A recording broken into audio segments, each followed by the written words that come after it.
Hello and welcome to Flix and Chill with me, Luke. Today I have a very special guest on my show. Matt is here. So Matt, why don't you take it away and please introduce yourself? Hey there, everyone. I'm Matt Borlenghi. I am an Italian American actor living here in Georgia, in the United States. And you're getting my rock star voice this morning because I'm a little under the weather. But I'm happy to be here and I'm happy to speak with The you, or pleasure to was you. all mine, sir. Thank you so much for accepting. And that voice suits you. I'm just gonna say it suits you. Hopefully you're not gonna tap out. So, Hopefully not. And it might work for a video game that I have to put tape together for oh, over the weekend. So we'll see.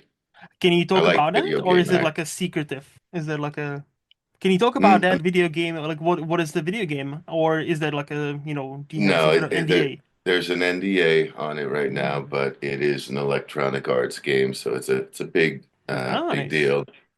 Um, and I've done a video game before. Hmm. I played. In fact, most people who watch Cobra Kai Hmm. and the Sword Police Academy, the series, whatnot, that play overseas and what worldwide, Hmm. would know that my voice doesn't always sound like this. But the this the video game I did before was Mafia, the Definitive Edition, Hmm. which was a reboot, a reimagine, or just really a redo of the original Mafia, which was one of the first games that really introduced the whole chapters idea of video games, with the Hmm. storylines, Hmm. etc. So it was really cool doing that. Unfortunately, my character, Sergio Morello, uh, unfortunately, COVID hit at the same time that we had just finished doing all the motion capture and face scanning and all that. So the development team got whittled down drastically. People started having to work from home, and yet they still had the same delivery date to meet. So while it's my motion capture and my voice and everything in the game, Hmm. they didn't get the opportunity to change the old face from the original game version to my face. They Ah, did they did several characters, but they didn't get to mine, which was, that that's a was a shame. big drag. That Hmm. was a drag. Funny enough, there's a very interesting connection because that original Mafia. Obviously, I've played it many a time because it is a Czech developed game. It's originally from I think it's still to this day. Well, maybe the Kingdom Deliverance now, well, the most successful Czech game of all time. And I grew up on that game and like with the Czech dubbing. So just to have you here, like you're doing the read up for the Ultimate Edition, it's kind of awesome. So have you played the definitive edition then? I have not. That's just because I'm no longer a gamer. I Yeah, basically, I watch a lot of movies and some TV shows, so there's only enough hours in a day, especially when, I have a proper day job. This is just a hobby of mine. got it. Got it. Well, let's call this your professional hobby. It's not just a hobby. Okay, think you're kind, thank you. But yeah, so like, but I did grow up on that game, and I had to. I've gone through the first one, the very, before any modifications, all how it came out the first time. I must have gone through that game about genuinely like 5 6 times, so I know it quite well. It's just so great, and it was just like that and Grand Theft Auto 3, like GTA 3, were the first ones also like first person, like or third person with like missions. Because like Right. GTA 2 was still like the God view where the car was kind of like 2D kind of, and you Yeah. were like driving around, but you didn't really see much. And then GTA 3 came out, and then Mafia came out, and people were like, oh, we can actually do this. It's an open world. What is this? This is madness. Yeah, and when you say, you haven't had a chance to play like the revisions, Mm. it's not a revision. It's really, we're incredibly faithful to the No, yeah. original game, just fresher take on it, fresher graphics, pressure actors. Hmm. Um, No, my apology. I should have said maybe more polished because I know yeah, it's the yeah, story and everything is the same. Obviously, the people in charge of exactly. those are like very mindful and respectful of the original game. It's just more polished to because obviously that came out 2000 2001. A lot of things have changed like in terms of how games look like now to Yeah. 20 almost 25 years ago. It's insane the amount of progress we had in that field. And I believe we came out in 20, end of 21, Hmm. maybe something like that. But Hmm. it looked fantastic. I was very and to see to remember to see it and remember, yes, that's what I did with my hand. That's Hmm. amazing that it really was a bummer that COVID prevented using my face capture because or face scanning because I have teenage kids Hmm. and I really wanted my boys to be able to say, "Holy crap, Yeah. that's my fucking dad," but they know my voice and Hmm. so anyway, No, moving on. no, no, no, no, no, no. I would like to stay here because it is actually very fucking cool. I'll say, that would have been very cool. How do you go about it? Because I know basically, as you pointed out, so you did a motion capture for it, right? And I know Mhm. how that works. So you're wearing a fancy, quote unquote, fancy suit with a lot of dots, and they just basically Yes. they have multiple cameras from every angle, and those cameras like read your position at any given point, and they just transfer it to the game.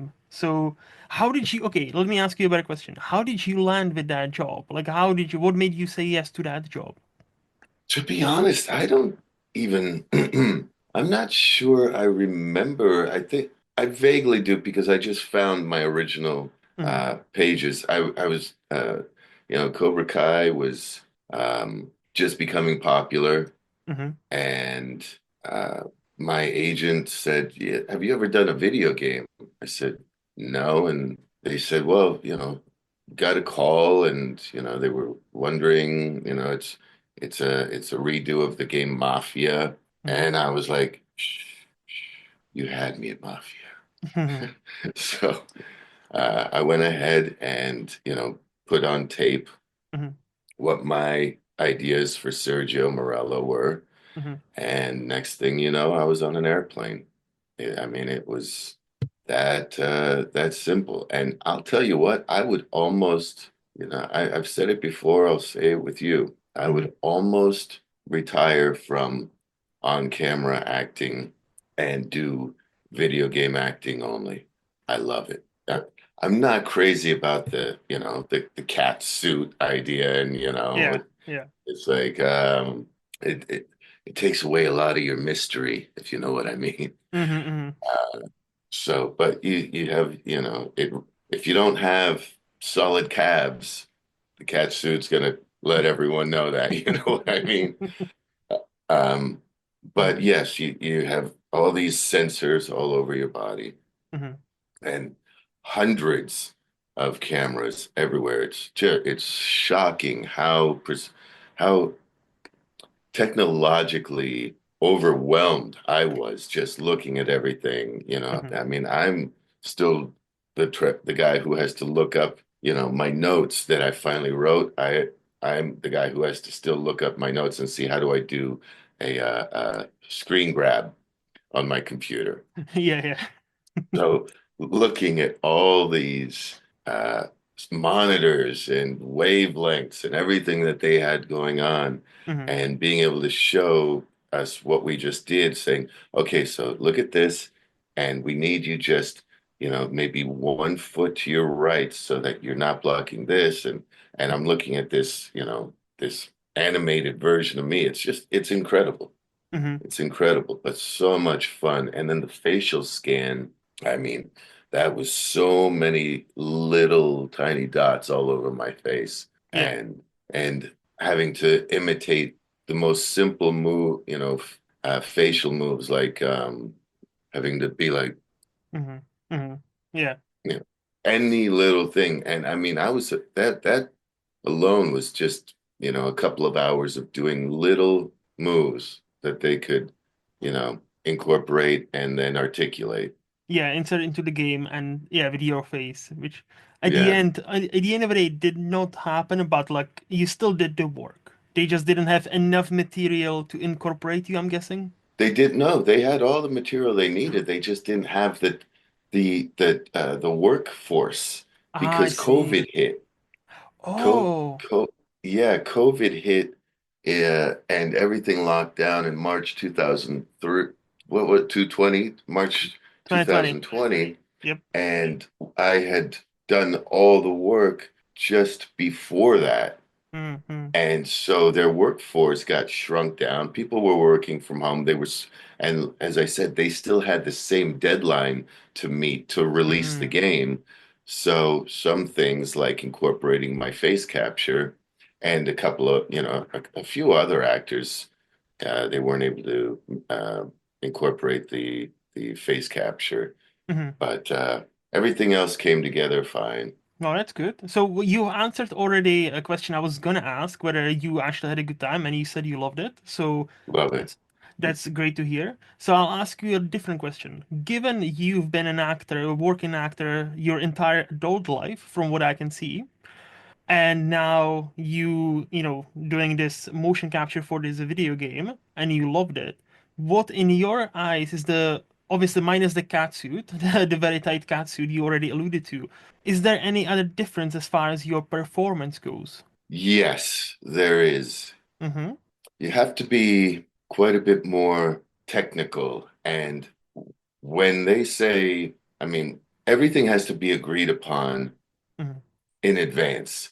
So if a line reads a certain way, if it's not sounding true in my head, I mean, it has to be agreed upon well in advance that it's going to be tweaked to this or Mm-hmm. to that, or because within the construct of the process, the game, everything has to be very precise. So there's no room for, on the fly improvisation, for Yep. example, whereas, which, is very much the same like sitcom work. It's very structured, between takes, the writers will try different jokes and whatnot, but they want to hear exactly what they wrote. Mm-hmm. They don't want you changing the line halfway through a take. Yeah. And then if it bombs or doesn't get the laugh, then a take has been ruined, Whereas single camera shows, like the TV pilot I just wrapped on a couple of months ago, Mm-hmm. uh, are there's a lot more room. I was able to show up and say, hey, I want to really try to establish the relationship between my character and his a little more, give an idea of why they're still friends all after all these years. So I thought about this line Mm-hmm. as I'm coming, as I'm entering the scene. Um, what do you think? And oh yeah, do that. That's funny. Yeah. So that would be the biggest thing is video game is much more structured, much more by the numbers and literally by the letters. Yeah. Yeah. So no room for improv whatsoever. Not unless you approach hours or days in advance, knowing that Thursday you're going to be shooting this section, Mm-hmm. and right now it's Sunday, then you'd really have to get on the phone and say, hey, look, in Thursday's stuff, what do you think of this? Let me check with the team because ultimately, they have a very, very clear and concise vision of Mm-hmm. what they are bringing to the screen. With regular acting, sometimes you don't know exactly what you have a vision, but as a director or writer, you're also leaning on the actors to round that out a little bit more or bring it to life. Yeah. Um, but really, like I was saying, with video games, they have a very clear vision, and Mm-hmm. if you fit that vision, great. Mm-hmm. They're not going to change the vision to fit you. Yes. Yeah. Yeah. No, I get it. I get it. Okay, so that's fascinating. So let's talk about more. Let's talk a bit more about you because yeah, if I correct me if I'm wrong, but if I understand it, and I did some reading about you. So you have been a working actor ever since really your teenage to young adult years, or from your teenage to young adult years, correct? Yes, with using the definition of working actor loosely, because when I still had a teen at the end of on the rear side of my age, Hmm. uh, it was very forgettable work Hmm. situation, Hmm. but unfortunately not forgettable enough because IMDb just won't get rid of a certain movie. I think I was 18, Hmm. and my first real, anything, and it was a non-union little horror film Hmm. called Cannibal Hookers. All right. Yeah, that I have been asking. I've been trying to get that removed from IMDb, but I think I'm old enough now to just be able to. I don't have to apologize for it. It was my first foray Yeah. into, and I got killed on screen by a bunch of ladies of the night wearing lingerie and making me very bloody. So I mean, now it's a laugh. When I was younger, I was embarrassed by it. I was gonna say, like, I don't think, and is anybody asking you to apologize for anything? I don't think so. And we all have to start somewhere, isn't it? It's not like, you're gonna get to work with Spielberg on your day one. It rarely No, happens. So like even the best of the best, like Matthew McConaughey was in Texas Chainsaw Massacre 3, I believe, one of his first movies. Leonardo DiCaprio was like in a Critters 3. Again, if you go back even to the Giants, they all started with like movies of questionable quality, let's say. I know well, for example the filmmaker Jonathan Demme, the guy who sure, directed Silence of the Lambs. If you go back to his career early in the 70s, you will see some black exploitation movies, some Caged Heat, which is a prison slash erotic movie, and you're like, what? Wait, really? Him? Yes, he did. He co-wrote some screenplays on some of these movies. He directed one or two movies like that. You gotta start someplace, you know. yeah, and I'll tell you, most of what you just mentioned Mhm. would look like Oscar winners compared to Cannibal Hookers. See, this is making me even more intrigued to actually look it up and watch it. I'm just gonna say this. Yeah, yeah, and the funny thing is, I don't even remember. Like, I was able to find it Hmm. online somehow and scan through it, and half the scenes, most of it, I don't even remember having Hmm. filmed. It was a glaring watching it because just a quick uh, what's the word memory or trivia. Hmm. Quick trivia thing. I did not go up for anything or want to audition for anything Hmm.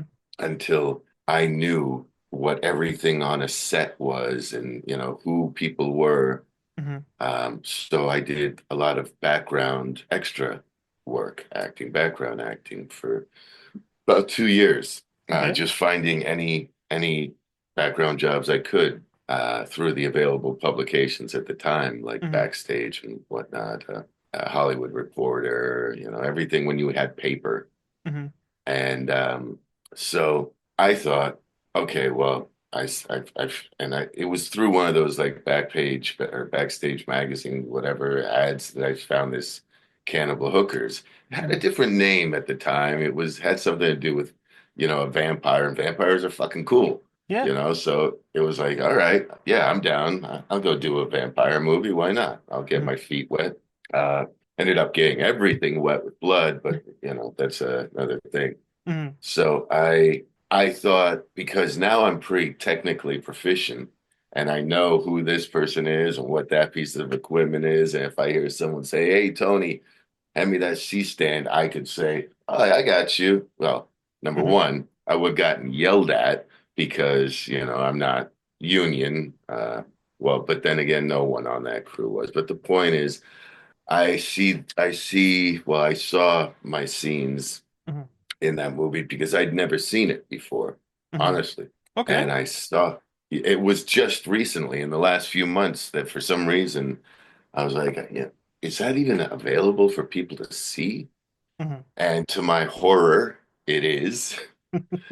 And it was a real wake-up call on how misguided I was at the time that maybe I should have spent more time worrying about my acting than worrying about what a C-stand is on set because it Hmm. was pretty cringe worthy. But then But it's you have to it's a start. exactly, and it's part of growing up, isn't it? It's like if I learn if I go back to when I was 18, I was I was a total dumbass, and I thought I do know better, but I didn't, and I can only do view it backwards now as a 30-something-year-old man. We're like, oh yeah, I used to be very dumb, and and maybe 10 years from now I'll look at myself and be like, God damn it, I used to be very dumb.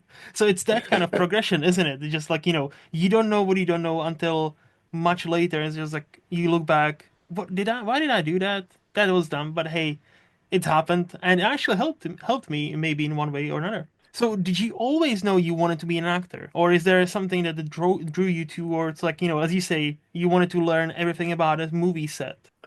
I did know I wanted to be an actor when I Okay. was 7 years old. Nice. So And what was it? What would like spark that? my parents had an Italian, we're Italian American. They Hmm. had a friend, an Italian director. And I couldn't tell you his name Hmm. anymore. It's been too long, but he had a vision. He was at my parents' house and he had a vision. He said, Matteo, I'm going to make a cowboy movie and Hmm. you're going to be my cowboy Hmm. and you're going to be in the horse on the pony in the sunset and we make this it's beautiful and then he passed away and it never happened and I Hmm. was left with that thought of literally being the cowboy riding off into the sunset Hmm. and I have yet to play the role in it could be any medium. It doesn't have to be a Western movie. It Yeah. can be anything. Just put me on a fucking horse and let me ride off into the sunset just to bring it around because I'm 57 now Hmm. and that's literally the anniversary of the dream starting of riding a horse off into the sunset on film. Hmm. Well, again, maybe now if since you are doing video games and motion capture, there might be something coming up for like Red Dead Redemption or one of those games. Hey, You never know. You you know, never know. no, that's awesome. So like, and obviously you've been through many movie sets. You've had roles on Married with Children. You even appeared in one Nightmare on Elm Street movie, and obviously Cobra Kai.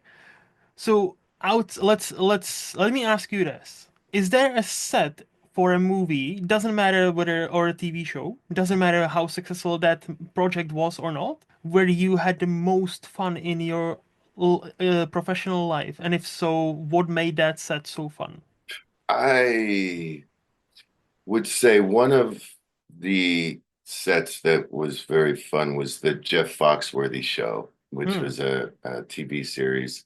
Um, because there we did have a lot of opportunity to just, mess with each other.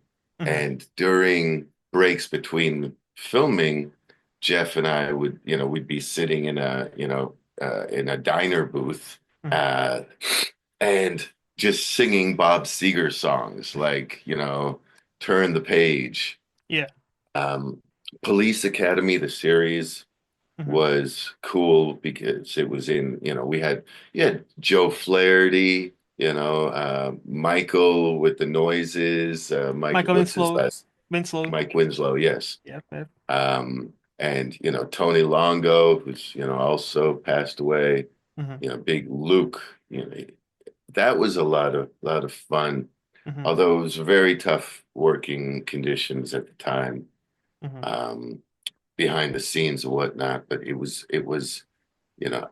that's one show that I do, I mean, listen, I have no regrets. I don't have any woulda, coulda, shouldas Hmm. because every decision I've ever made adds up to the sum of me as a person. Hmm. And if I hadn't quit this show, or if I hadn't left that show, or whatnot, I don't have my wife and my kids today. Hmm. Everything is different. So I don't have those regrets saying, I'm so dumb, I should have done that. Does part of me say, yeah, I just want you to make sure that you remember the fact that you walked away from millions of dollars. So Hmm. just keep that in the back of your mind somewhere so you don't do that again. You Hmm. know what I mean? But Yeah. I don't have the type of regrets that um, a lot of people unfortunately carry with them. Hmm. Hmm.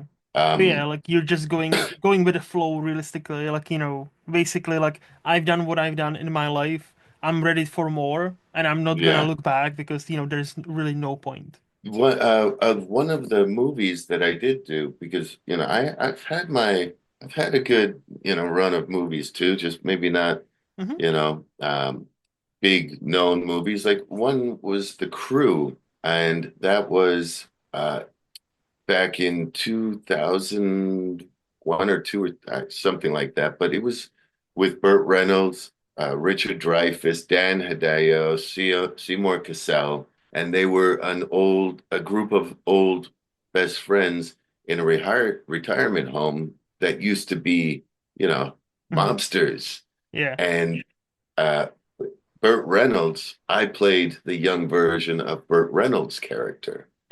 Nice. And his character name was Joey Bats, so I was young Joey Bats, Hmm.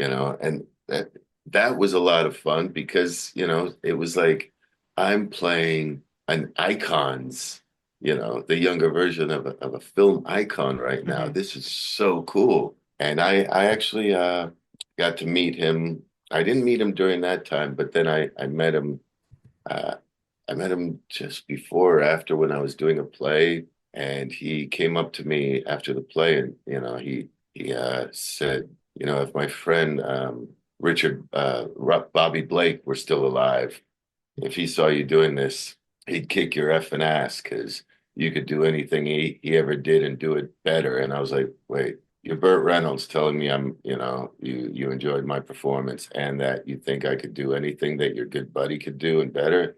Hmm. That's a big W in my win column. Thank you. That must have felt pretty fucking great, I bet.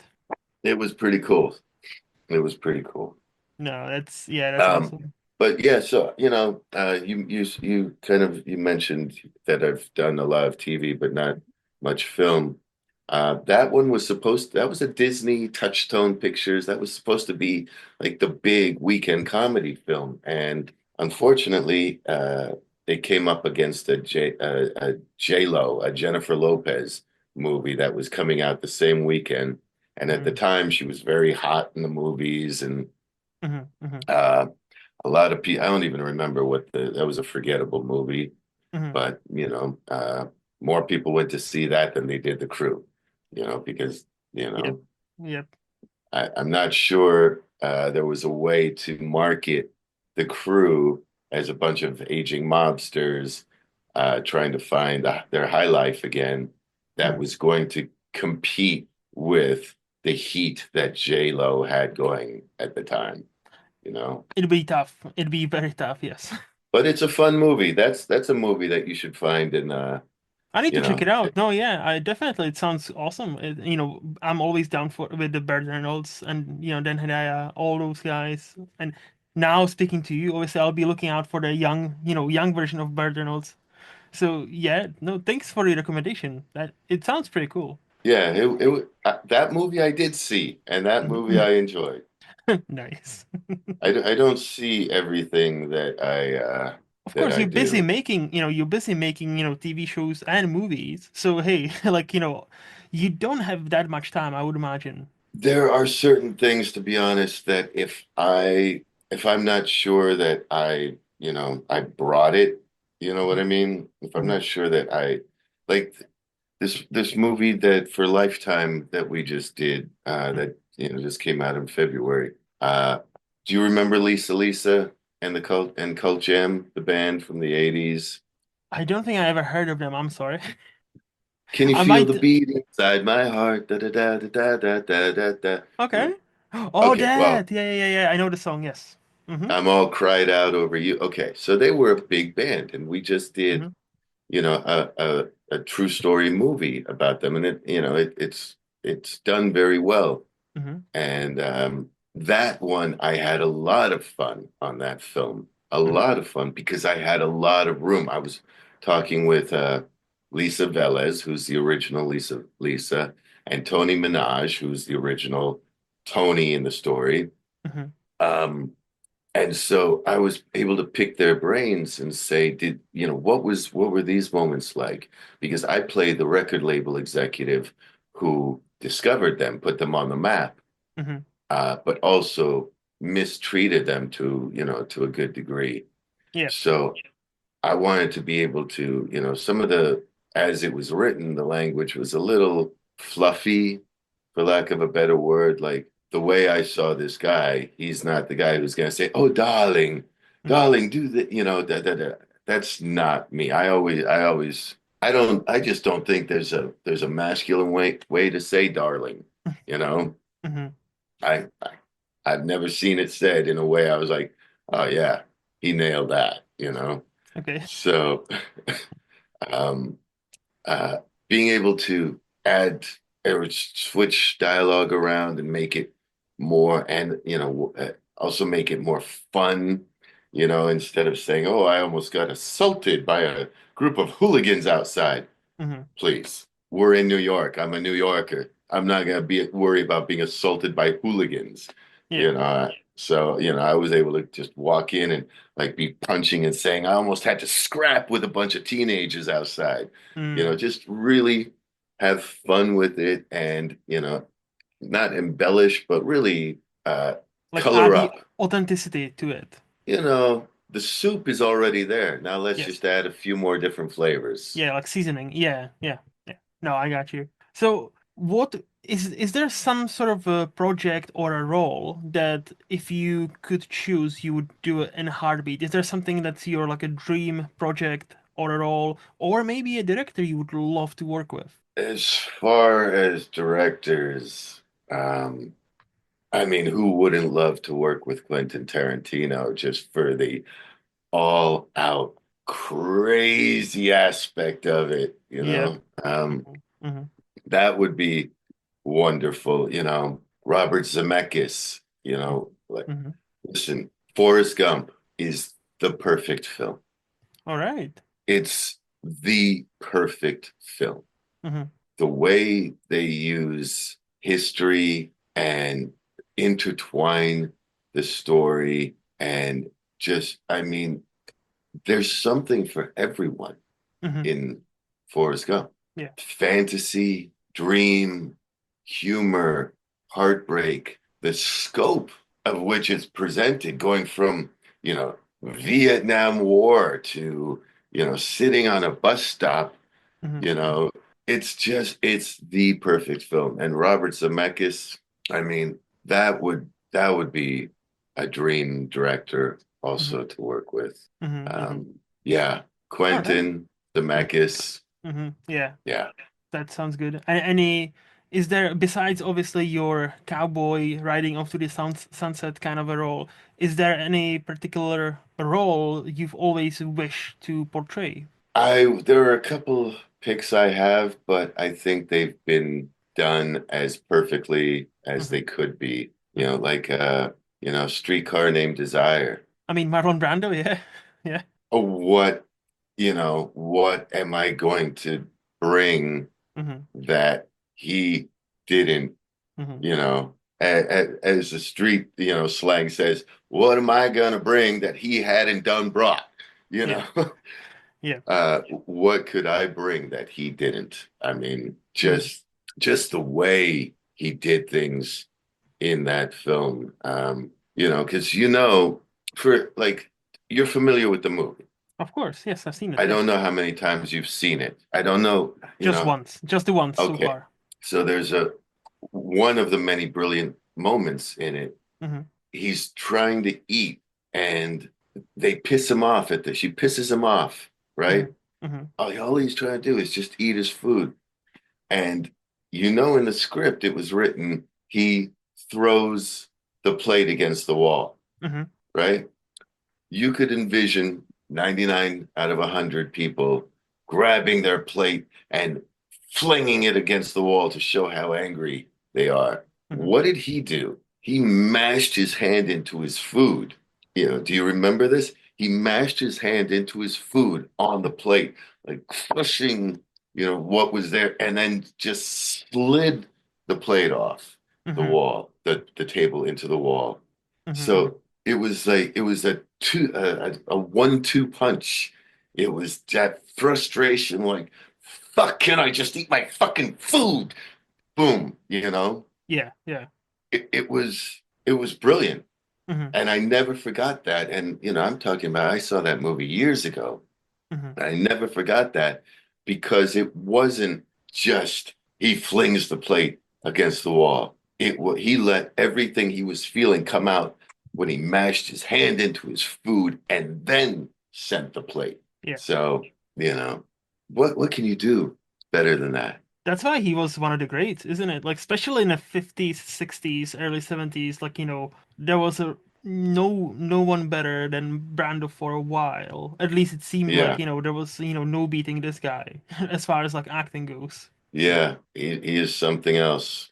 And a friend of mine, Billy Zane, Hmm. is just completed a project playing Brando. And that's Ooh. something that should have happened forever ago because Billy looks remarkably like Brando. Hmm. Hmm. I can see it. Um, Okay. That's gonna be yeah, interesting. yeah. Anyway, so Streetcar Named Desire. I mean, yes, would you love to do it? Hmm. Yes. Would you risk touching that? No. Alec Baldwin, I think, got in over his head trying to Mm, take that on. I see. Was there a remake with him, or did he portray it on like a Broadway or something? They filmed something. I think they filmed like a stage production, so it was kind of a Hmm. cross, I see. a hybrid, as it Hmm. were. Hmm. Rather than, shoot a frame by frame remake of the movie, they filmed like a live production of it. Mm. Yeah, I'm not familiar with that one, I'll be honest. But Alec Baldwin, I do like the guy. I do like him as an actor. Yeah, he's Uh, done a lot of good stuff. 100%. And Hunt for Red October, yeah. fantastic movie. No, he's been popular for at least 4 decades, and you don't get popular for that long by an accident. You might have a few lucky years, and then it's gonna what happens is most people forget. But if you're popular for that long, it's not an accident. It's not a coincidence, is it? No, he's a talented guy. It's Mhm. just, certain things we as actors should leave Mhm. left alone. That could be like a motto for like a modern day Hollywood thing, to a point. It's not just actors. It's I mean, remake after remake after reimagining. It's hmm. Hmm. You know, definitely there are things that you can make better in terms of quality Yep. and in terms of, the way it's shot and face it, the way it's acted in a lot of cases. Hmm. But definitely, instead of going after IPs and remakes, let's try to have a little bit more. Hmm. Hollywood unfortunately is gone as Hollywood was. I mean, Hmm. once you had the corporations, making the final decisions, Hmm. you weren't going to have the influx of original ideas and whatnot. I mean, that's what's so impressive about Anora Hmm. winning Best Film is that, small budget, and it was like really thumbing things in people's, in the big institutions' face, like, see, if you just Hmm. believe, Yep. you know. Uh, Whereas that other movie, that the Demi Moore movie, Mm. that was almost unwatchable. Oh, the Uh, substance. yeah, Ooh, yeah, not a it fan. was it was almost unwatchable for me and my wife. We were like, "What is this?" Um, Interesting. Listen, Hmm. I know why it became a darling, Hmm. because it deals with ageism in Hollywood. And Demi did a nice job, Hmm. playing, an actress who is losing it because, she wants to still feel relevant and beautiful and all that. Hmm. But at the end of the day, I mean, it was a schlock gore fest. You know, it was, and listen, I'm not a prude by Hmm. any means. I have nothing against, seeing naked women, but it was just, there's so much nudity. And how are you nominated for an Oscar for Best Actress if the younger version of you in the movie isn't nominated? Because the younger version I think, had even more screen time, Hmm.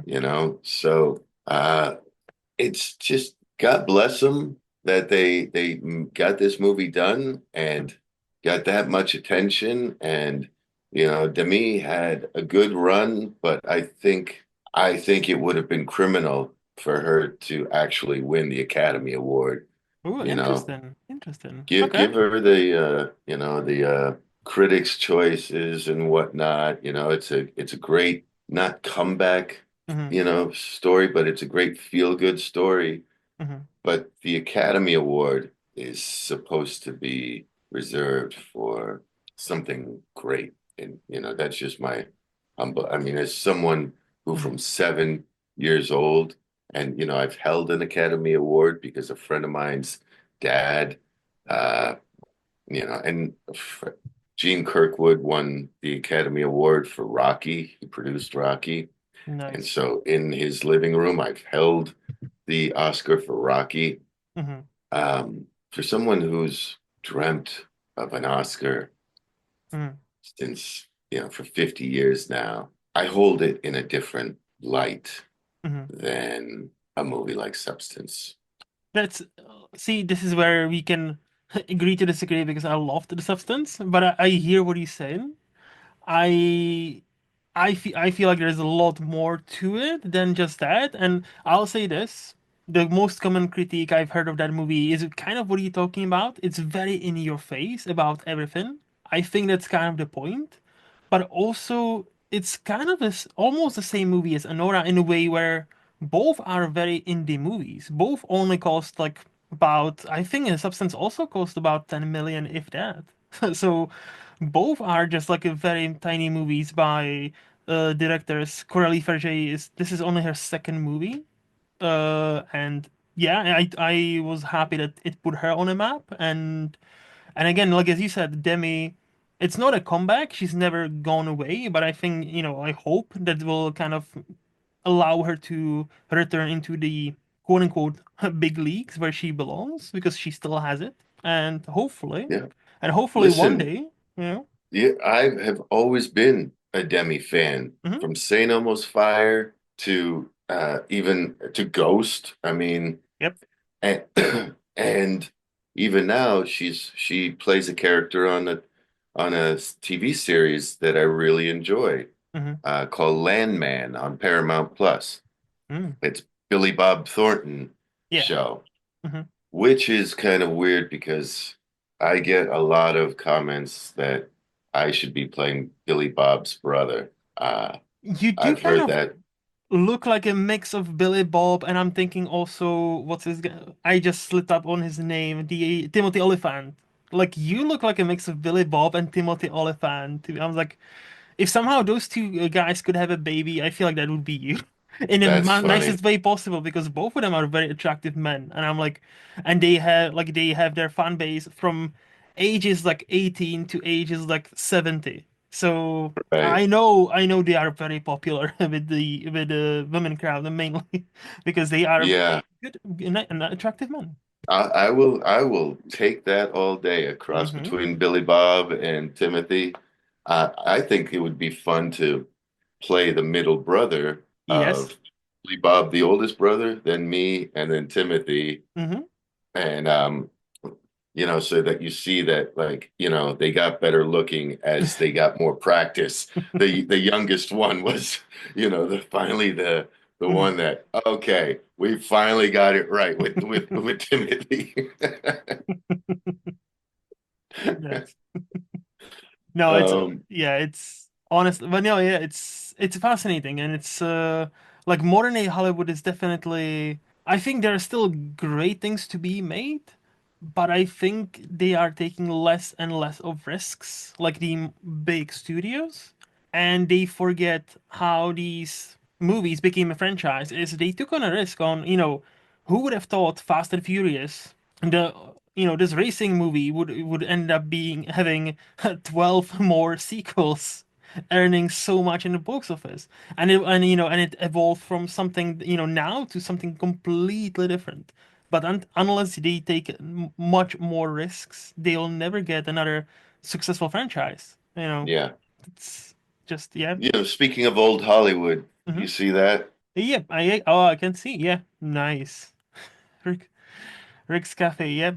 I'm guessing that's Yeah. this is only an audio podcast, so I'm just gonna describe it. It looks like a poster from maybe a movie called Casablanca. It is. It is. Hmm. It's Casablanca, the great Humphrey Bogart. Yep. Yep. Yep. A great movie. That's He it. uh he kind of invented subtle cool, you know? He was one of the most coolest guys and actors of his era, 100%. Like how nowadays many we still revere like somebody like George Clooney as like the epitome of like cool, right? Like there's Yeah. this kind of like charisma that like draws you into those people. Humphrey Bogart was that for like the 40s, 50s. It's just like Yeah. especially like something like Casablanca, something like Maltese Falcon. Just put on the fedora before the fedoras were associated with people who were kind of weird, when they were still acceptable to wear. And yeah, there was nobody cooler than than him. I'll still rock a fedora every once in a while. Fedoras are just fucking cool.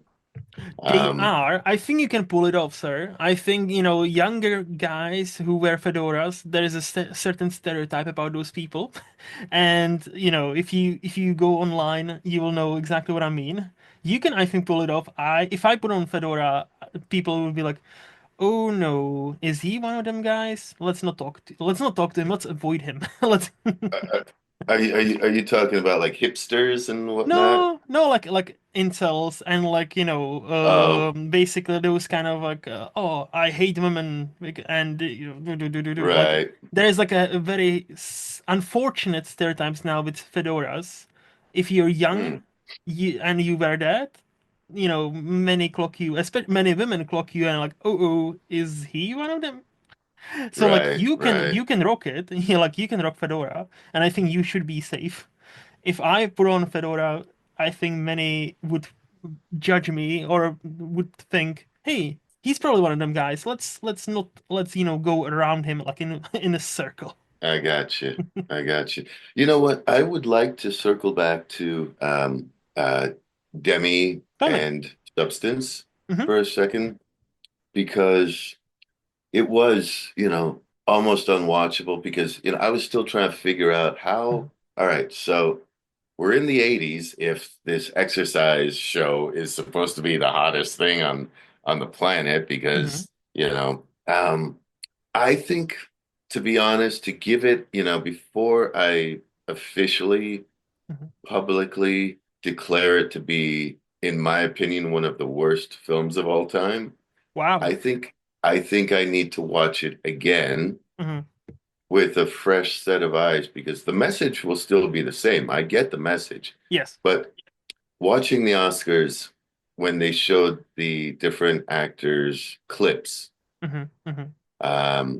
And there was, as they introduced Demi as a nominee, and she was doing this thing where she was, with the makeup, and she was furiously, frantic and trying to get, do the makeup right and everything. Hmm. You know, I didn't remember that moment as sharply from when I watched the movie. Hmm. You see what I'm saying? Yeah. Like seeing it on the Academy Awards, just that little moment, Hmm. I had the thought, you know what? To be fair, maybe when I was watching the movie, I was so busy saying to myself, what the fuck is this? And did not have my eyes open to Hmm. powerful little moments like that, Hmm. you know? So it's entirely possible. And, you know, I should watch it again because you never know, you know, what's going to come down the road. And, you know, Hmm. for all I know, I will end up meeting the director and realizing that she's an absolute visionary and brilliant director. Hmm. Who knows? Hmm. Maybe I'll have an opportunity to work with Demi at Hopefully. some point. And I would like to, because listen, I'm a meat and potatoes guy. I'm Hmm. very straightforward and honest. Hmm. And I would like to watch it again and see maybe what so many others have seen in Hmm. it Hmm. so that I don't find myself, you know, sitting with the director and uh, her saying, "So what did you think of the substance?" And me having to be like, Yeah, yeah. No, well, I get you. Like what I I was really want to say is, you know, very I good. I really like to be, liked it. Yeah. yeah.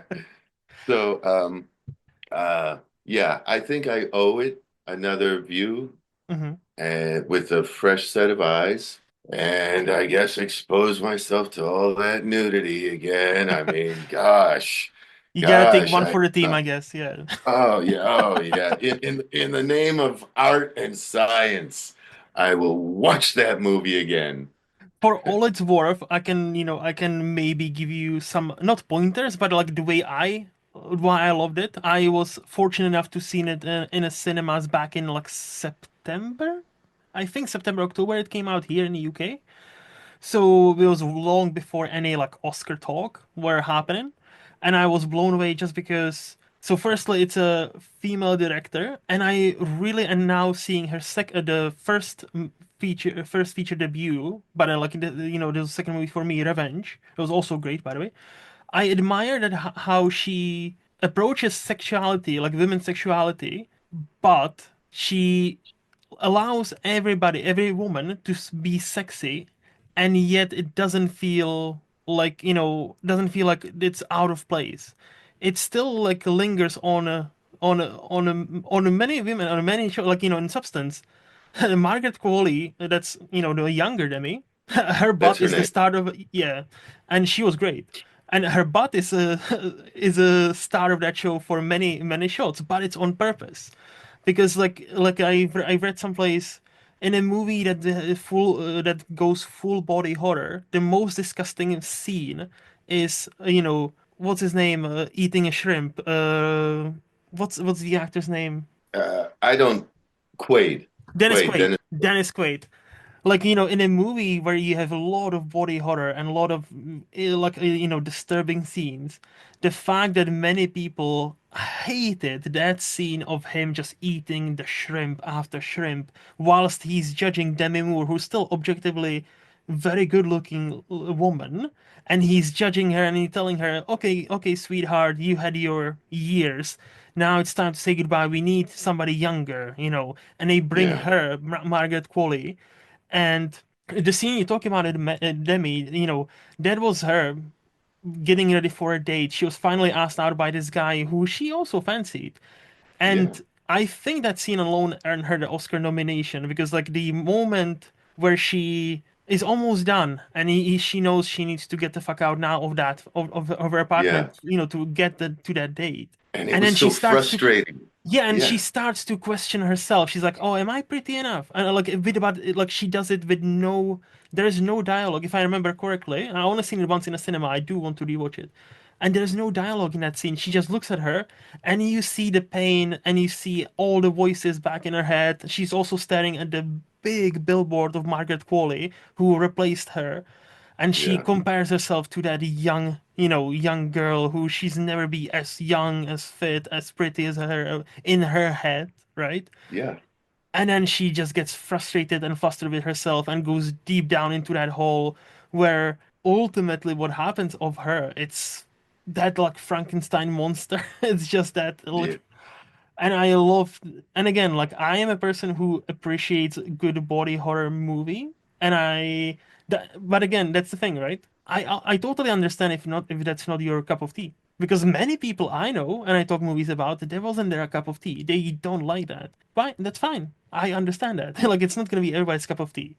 I was just so happy that it got some sort of recognition, and I hope Coralie Farge, the director, will go and make anything she wants, and she will get the funding because I think we need not only women directors, but we need directors with unique visions that are like, hey, I have this crazy fucked up idea. It might work, it might not work, but let's give it a shot. And I would Yeah. much rather see that than a movie that's like 200 million and we've already seen everything and you know everything that's gonna happen the next scene and it ends and you're like, yeah, it's fine. Substance, as Yeah. you say, you have an opposite reaction of me. You hated it. I loved it. But I totally But understand why. Like, I totally get it. again, first of all, I didn't see it on a big screen. I saw Ah. it, Hmm. I saw it on a 50-inch TV screen, but it's not the same. No, yeah. Um, and again, I say I owe it in all fairness, not just to the movie and those involved, but to myself as an active participant in this Hmm. industry. Yeah. Uh, I owe I owe myself and the movie another view Hmm. because there are things, and yeah, I agree with you. That was the most disgusting moment of the film was the close up of his mouth and Yep. these shrimp and Yep. Yeah. The you know noise. Yep. yeah, the noise and everything, and I think that was one of the things that I reacted so, whole body Hmm. experience to. Hmm. It was like, what am I watching? And I wasn't, I wasn't diving into it as much and seeing that like that the symbolism Hmm. as much, as Hmm. disgusting as this man is, and he's berating a wonderful looking woman Hmm. who's in my age group. Hmm. Well, she's older than I am, but it didn't land as hard for me, Hmm. that dichotomy of the symbolism. Yep. Um, so I do want to watch it again, and I told that to my wife. I said, I kind of want to watch it again, and she rolled her eyes like, you just want to see the girl naked again. I'm like, no, no, it. Even I thought it was too much nudity, Hmm. but just the to view it in a different way, and like I said. There were a lot of very interesting things about it. Hmm. There was just so much of certain things. And, Yes. also, I mean, it was hard for me to just, what's it called? Suspended reality. Suspend belief. Yeah. Yeah. Suspended belief. Yeah. Of how she's going to build this secret chamber all by herself, That the was walls, definitely, yeah, that was floor. definitely, yeah. It was like, come on. At least, bring a fucking contractor in and, say, yeah, I'm thinking all I need you to do is build this door for me Hmm. because I'm gonna end up, making it like my personal little Zen garden or whatever. So I just really need you to build a door for me. Then I would have been okay with that. I But think that scene was there just to let you know that, if a woman gets, sets her mind on something, she will achieve it. I think that yeah, was there. girl power. Yeah, Yes. right. No, like no, there was a funny thing of about that movie. Like halfway through when she's building, and I'm like, did she just turn into Bob the Builder? Oh, she did. Okay, cool. Next scene. Yeah, exactly, exactly. So, maybe, and like I said, I'm a simple man, fairly, so Hmm. maybe I let that bother me enough that I was like, this is so fucking stupid that she's able to build her own secret chamber Hmm. like this. without ever, maybe never having used a screwdriver before. All Yeah, right, they lost me. yeah, yeah. Because I'm a tools guy. I built a Harley Davidson. I, you Wow. know, I, I'm a biker. I mean, I know I don't Hmm. fit a lot of people's, idea of what a biker looks like, but I mean, I've been on two wheels since I was 14 years old, No, I and would have believed the biker part. Like I totally. But to say, oh, by the way, I've built my own yeah, Harley Davidson. That's I'm like, holy shit! I don't know many people who've built their own bikes like that. Respect. yeah. Well, yeah, it was. I took. Well, I found it completely, in a state of complete utter disrepair and Hmm. rusted through, with weeds growing through it and everything in a backyard. Hmm. Hmm. And spent the first year taking it apart Hmm. and figuring out what needed to be replaced, what needed to be thrown away, what needed to be, what could be refurbished, and and also at the same time, trying to pull together the money to do it. I mean, I was what was I was 20 years old when I started that project. So, and Okay. then I had it with me in from California. I transported it to New York. I mean, I had that bike, for 32 years. I Wow. sold it. I sold it a few years ago. Hmm. Um, some of the concerns, if I went for a ride and, I felt my phone vibrating and, over and over, and then, finally pull over to take a break. And I have all these missed calls from home Hmm. and what's going on? What's going on?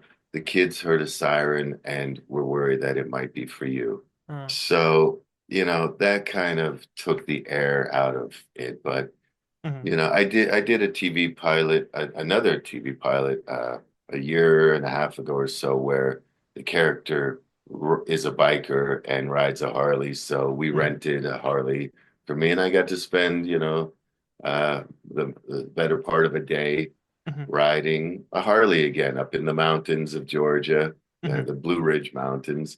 But, a lot of people, of course, I have my Harley Davidson sticker, bar and shield on the rear view of my truck Nice. or on the rear window of the truck. Hmm. But, anyone can do that. Not everyone has the Wow. Harley Davidson bar and shield on their arm. Uh, Yeah. but Yeah. mine also has my kids' initials in there, GPD, Hmm. Garland Pearson Dalton. So, that's my core, Harleys and my kids. That sounds like a good core to have, like, family and a machine and a Harley Davidson. Out of Yeah, out of and what put curiosity. Oh, sorry, on you go. I'm sorry, I tend to do that because as simple as I am, I will kind of weave and No, no, no. That's but this show. This is what all about that. Like, we go on many tangents. So hey, that's all right good. on. Now I was just gonna ask, out of curiosity, how long did it take you to build the actual Harley Davidson? So you started when you said you were 20.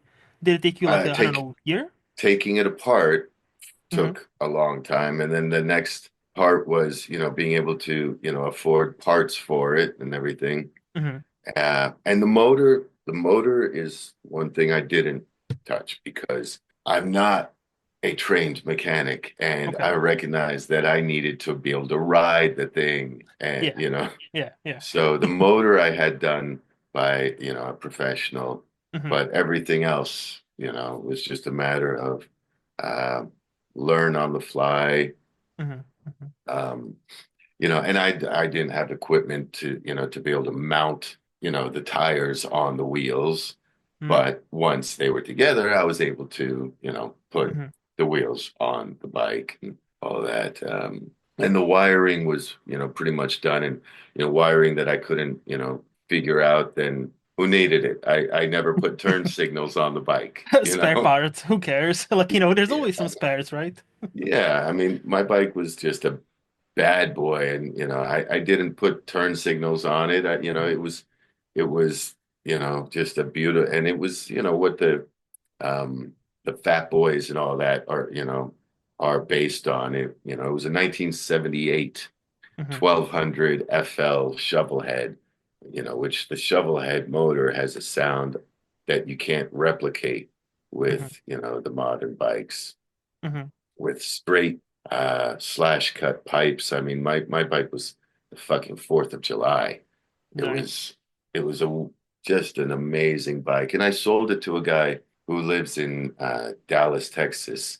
Hmm. And I told him one day I'm going to, I'm going to contact you and I'm going to, if I have the money, the FU money, Hmm. where I can just make you an offer that you can't refuse, I'm Yeah. going to have my bike back, Hmm. Hmm.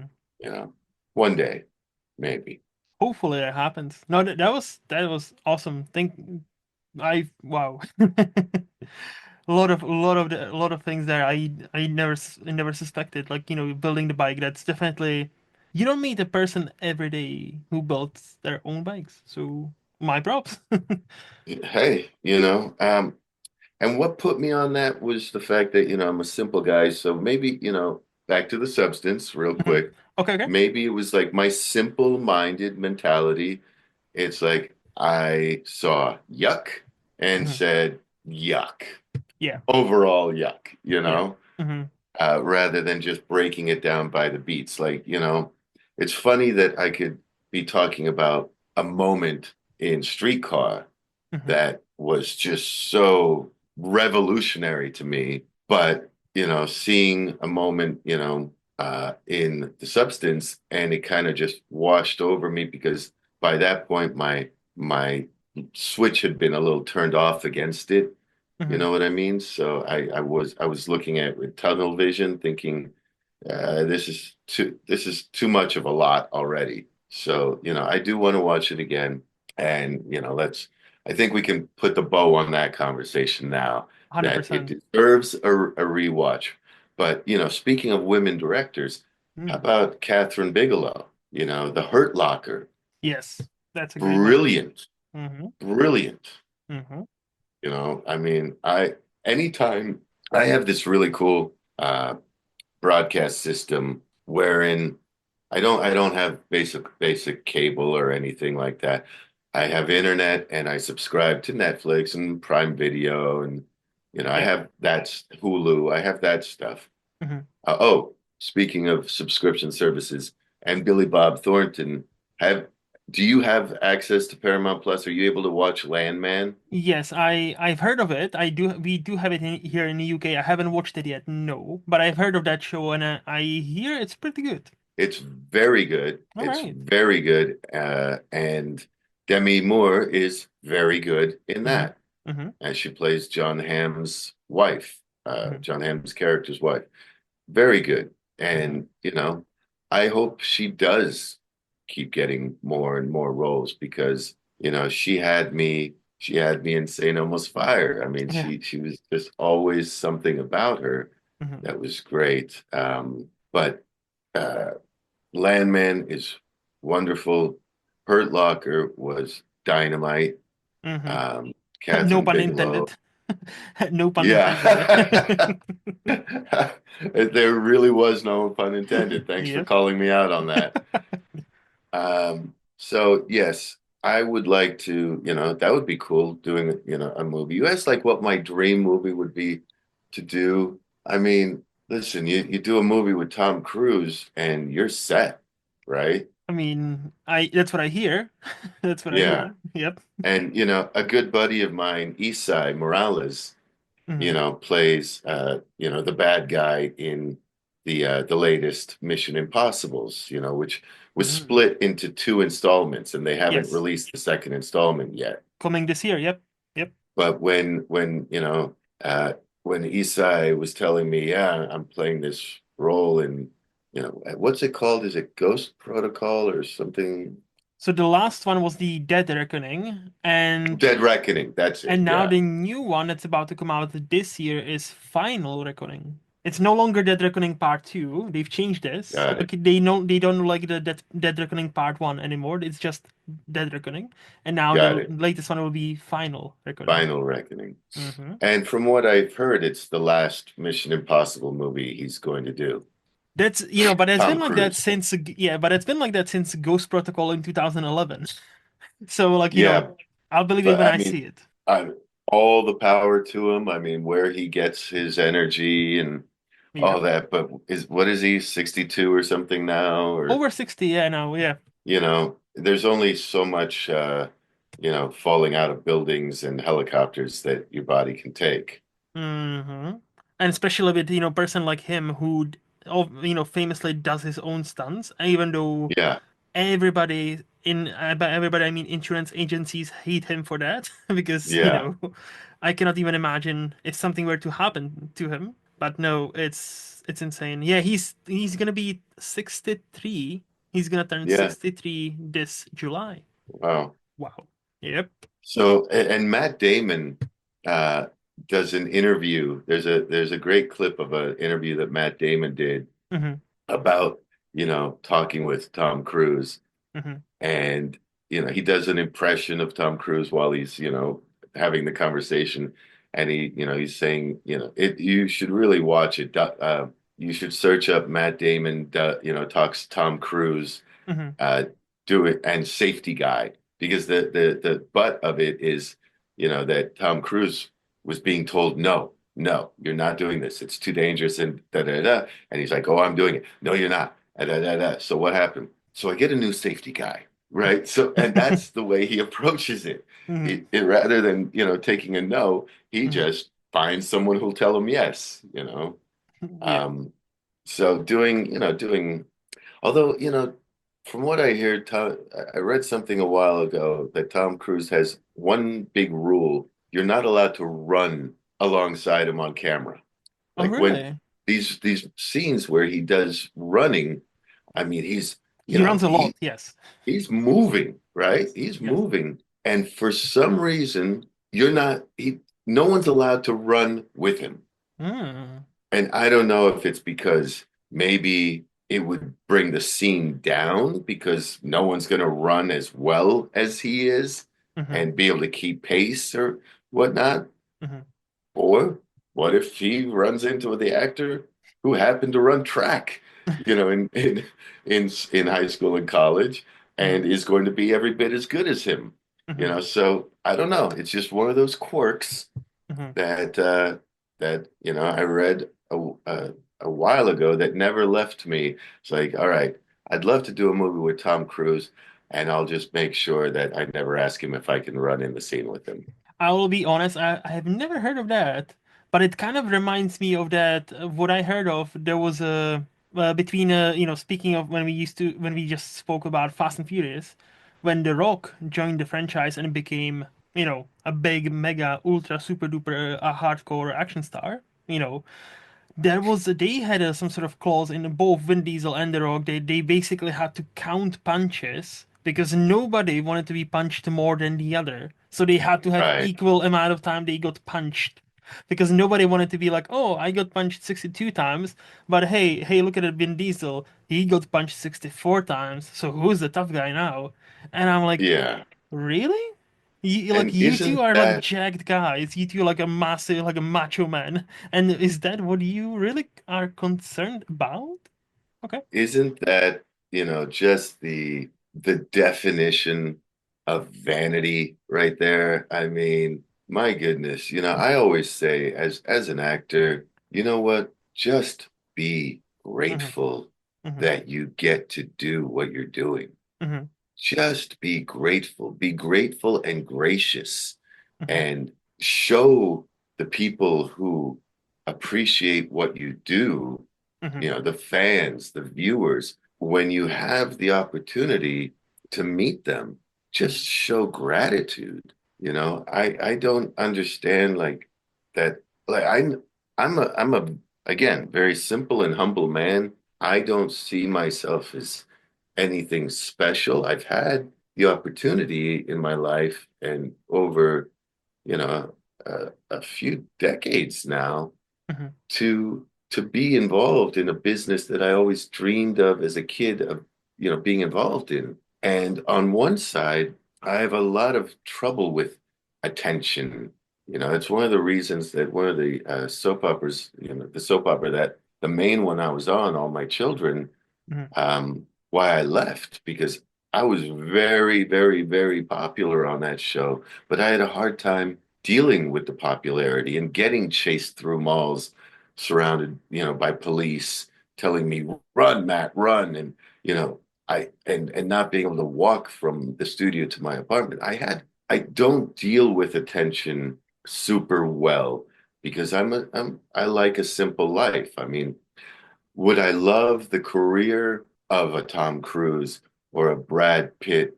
Hmm. My God, who wouldn't? But I don't know how I would deal with that level adoration and adulation. I don't know how because I like, it's cool, being able to walk into the grocery and if someone says, "Oh, hey, you're on Cobra Kai." Yeah, Hmm. yeah, I am. What's your name? Thank you for watching. And thank you for noticing me. Oh, I love your character. Thank you for making my character special to you. Hmm.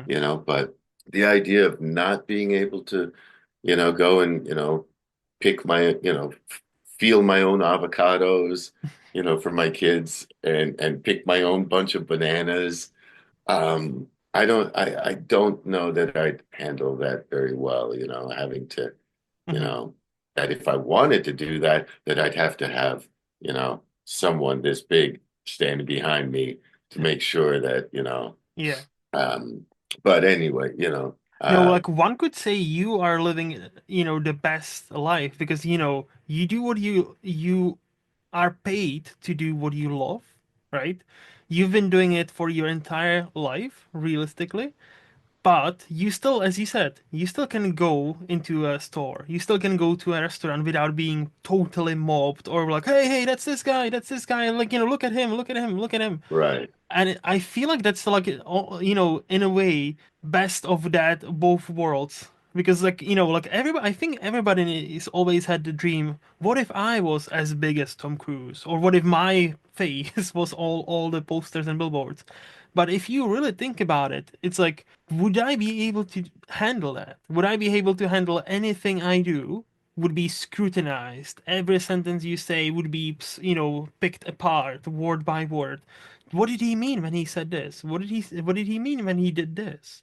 And then, right, you're just gonna get a coffee and like, why did he pick this coffee? What does he hate this coffee? Does he hate this? Like, it's right, just like many people, like, they see you and then or see a celebrity, and if they do something tiny bit out of the ordinary, they always like project anything they want onto that, and it's fascinating to me. So I feel like you kind of almost won in life in that way, where you do what absolutely love. You get paid for it, and you still enjoy, like, every once in a while you bump into a fan who's like, hey, I know you. You're a cool guy. And you're like, thanks. yeah. I wouldn't mind. I'm not allergic to the idea of one more rung up the ladder, which would Mm, bring, you know, one higher level paycheck. I see. Let's Yeah, yeah, yeah, yeah. let's be real here. Mm-hmm. I mean, I'd like a little more, I'll tell you what, the like I was saying, I hope that I'll have the opportunity to do this new video game that, I'm recording some stuff for, by tomorrow Mm-hmm. because, I'm presenting my take on the character Mm-hmm. and, they're going to be looking at a few different people's takes on it. And I hope I do get to be involved in it because I really love that medium. Mm-hmm. Mm-hmm. But my favorite medium of all has to be, sitcoms, Okay. half-hour shows, Mm-hmm. because you, what with sitcoms with live audience, you have 4 days of rehearsals to fine tune all the rewrites, all the jokes, and that, and then you tape two times Mm-hmm. on show night. That you tape the rehearsal and then you tape the show with dinner in between, and you have two different audiences for each one, Mm-hmm. so you have an opportunity to. But it's very much like theater. You know right away if If it you didn't works. hit that note, Yeah. and if you didn't make it funny, they're going to rewrite that line and they may not give it to you to say, Yeah, so yeah. there's that theater quality of it, of that instant response of the audience, the instant gratification Hmm. or the instant immolation. Hmm. You're either you know catching fire in a bad way or fire in a good way. Yeah, yeah. uh, Either way, you're catching a fire, but it just depends on what kind of fire, I guess. Yeah. yeah, whether you're on fire or whether you're going up in flames. Well put. Very well put. See, we've talked a lot about a movie, so yeah, but I think that's a good thing to go into more of a TV show because I think you said off the mic that you're more comfortable with TV shows and like that medium, right? I like the schedule Okay. more. Yeah, yeah. Look, I mean, listen, again, simple, practical guy. I like the idea of being able to, go do a table read. Hmm. For example, is, day one of rehearsals for a sitcom. Hmm. You go do the table read, you take a little break, you go do, onto the set, you do a little preliminary blocking, the table read, everyone's there, the studio and network executives, all the writers, the entire cast, Hmm. everyone's there. You have a room of 40 to 50 people listening to you read through the script for the first time. And then all the suits leave and you take a 15-20 minute break, maybe have some craft services or whatnot. And then you go onto the set and you start doing some preliminary blocking and ideas. All right, so this scene we're thinking the director is talking through his vision of who's where, Hmm. and then you do a couple of hours of that, and then you're done for the day. And in my perfect world, it's happening during daylight savings, Yeah. so I'm going to play 18 holes of golf. You know. Hmm. And then you're back the next day and you start getting into more refined blocking, camera blocking. And then, you know, uh, the fourth day, you're doing a full dress rehearsal for the network and studio executives. Hmm. And then they're giving their notes. And then, the next day, you're showing up a few hours early to, incorporate the notes and do final, run throughs. And then, boom, you tape it once, and then you have dinner, and then you tape it again with a fresh audience. So that's the dream schedule right there. Yeah. No, I get With I get you. that, with that dream as an actor, audience gratification or Hmm. feedback. Yeah. So yes, I absolutely love doing sitcoms, and I did several of them Hmm. where I was, a series regular. Hmm. Um, they're just not as popular anymore. Things have really segued, gone to the 30-minute Hmm. single cameras, sometimes two cameras. Hmm. Um, but it's really gone to, a non-audience, live audience, format, which is cool. Again, I just did one of those not too long, a few months ago Hmm. where Big Daddy Kane. Do you know, Hmm. do you know that name, the rapper? Not. I don't think I'm familiar. Maybe I know one of his songs. Yeah, That would kind you of you would. usually You happens. would if you look up Big Daddy Kane, Okay. very, very famous Hmm. New York rapper. And this show picks up after, the heyday of being a famous rapper. And he's, divorced with a couple of kids, and he's trying to navigate, regular life Hmm. and, tackle like his next thing, what he really wants to do. What he loves to do is cook and, open a restaurant. Hmm. And he has, so he's trying to navigate married slash divorced life Hmm. and being, a dad to teens that he wasn't always maybe fully present for, but he still has his best friend who was with him during the heyday See. and, is still his best friend, and that's me. I Ah. play the best friend role. And, that's what I was talking about. That's the show I was talking about, where, in trying to figure out why are these guys still best friends? Hmm. The rap days are not there. I was like his best friend slash number two guy, number one guy, and with him, his one man crew, as it Hmm. were. Yeah. But those days are over. So why are they still best friends? Especially, my character. What am I doing with my life? I'm a garbage man. I'm Hmm. riding on the back of a garbage truck all day.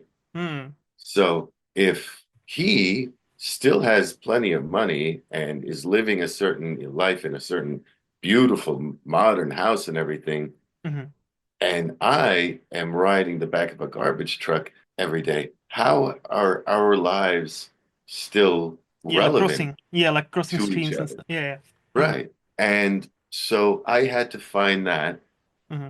in the writing. And I had to, you know, in talking with the writer who I've done another movie with a couple of years ago, and we'll get to it because, you're a cinephile, you love the Hmm. movie life. So we'll get Hmm. back to a movie I did not too long ago so that we have some, Yeah, of course, of course. besides the Lisa movie. We, I had to, in talking with the writer and the director, I pitched them Hmm. line ideas and, additions Hmm. and told them why. Why am I going to say something like this so that the audience will understand why they're still friends? Hmm. Because there's this type of guy humor Hmm. that neither of them can do without, that they need each other in their lives. And, so that I can also provide those like shake his head moments for Big Daddy Kane's character, where he's like, oh my God, really, but in a loving way. Hmm. So I really felt like, for example, um, I call him up. I call him up and I say, hey, is your family there yet? Because they're supposed to, he's going to have his kids staying with him. Hmm. Are the kids there yet? No, half an hour away. Perfect. I'm outside. I'm coming in to use your crapper, right? Hmm. So I go in. I'm wearing my headphones from riding on the back of the garbage truck. I rush in the door. He's cooking, whatever. He's doing his thing, and I say, "I won't be long. I promise," or whatever I say, and then I disappear into the bathroom, and I'm just in the bathroom, right? Hmm. Hmm. Meanwhile, the family shows up early, and they're talking and having these conversations. Now, the reason I'm wearing my headphones is I had to say that also. I had to, mention because the next line as scripted when you see me is, "Oh, hey family, you're early." Yeah. Now, how would I not know that if I'm right there in the hallway bathroom? How would I Hmm. not hear this? Hmm. So I told them, guys, I need to be wearing headphones so that, I'm listening to my music or whatever in the crapper and I have no idea that the family's there. And Hmm. it's going to set up. I'm going to walk out of the bathroom, and here's the first added line. I'm not looking, I'm buckling up my pants, and I'm walking out of the bathroom saying, I just murdered that toilet. And looking up and realizing the family's there Hmm. and taking off, the headphones saying, You're early to the family. Yeah. Now, what did those additions just create? It created that guy banter of like, I murdered Hmm. that toilet. Hmm. Hmm. You don't get to hear stuff like that very often Hmm. on TV. You don't just one line where I'm looking at him and he's looking at me like, what the fuck? And having to like downplay that moment, like instead of saying sorry guys, whatever, it's like blaming them. It's like, you're Yeah. early. As if they are intruding in their own house. Yes. Yeah. Yes. So, and then, going through the rest of the scene and then on my way out, stopping and whispering in his ear saying, seriously, you're gonna need crime scene tape on that bathroom. You know, Hmm. that's just, and letting him have another of those moments like, oh my God, but those two lines alone absolutely round out their relationship. Hmm. And, have the writer and the director and the producers recognizing that and saying, yes, do that. We need that.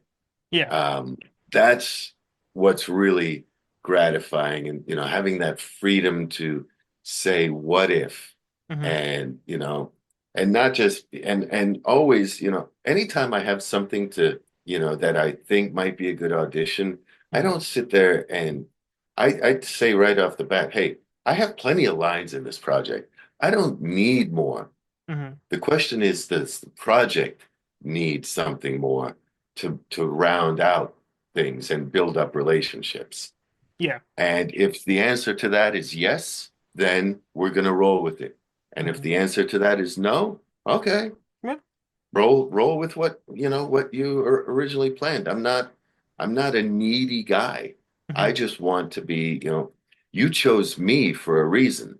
Hmm. And if I have an idea that I think might bring value, Hmm. as long as it's heard, that's all. Again, you hired me, you offered me this role Hmm. for a reason. You think I'm going to bring something interesting to it. So here's an idea that I think it might be interesting.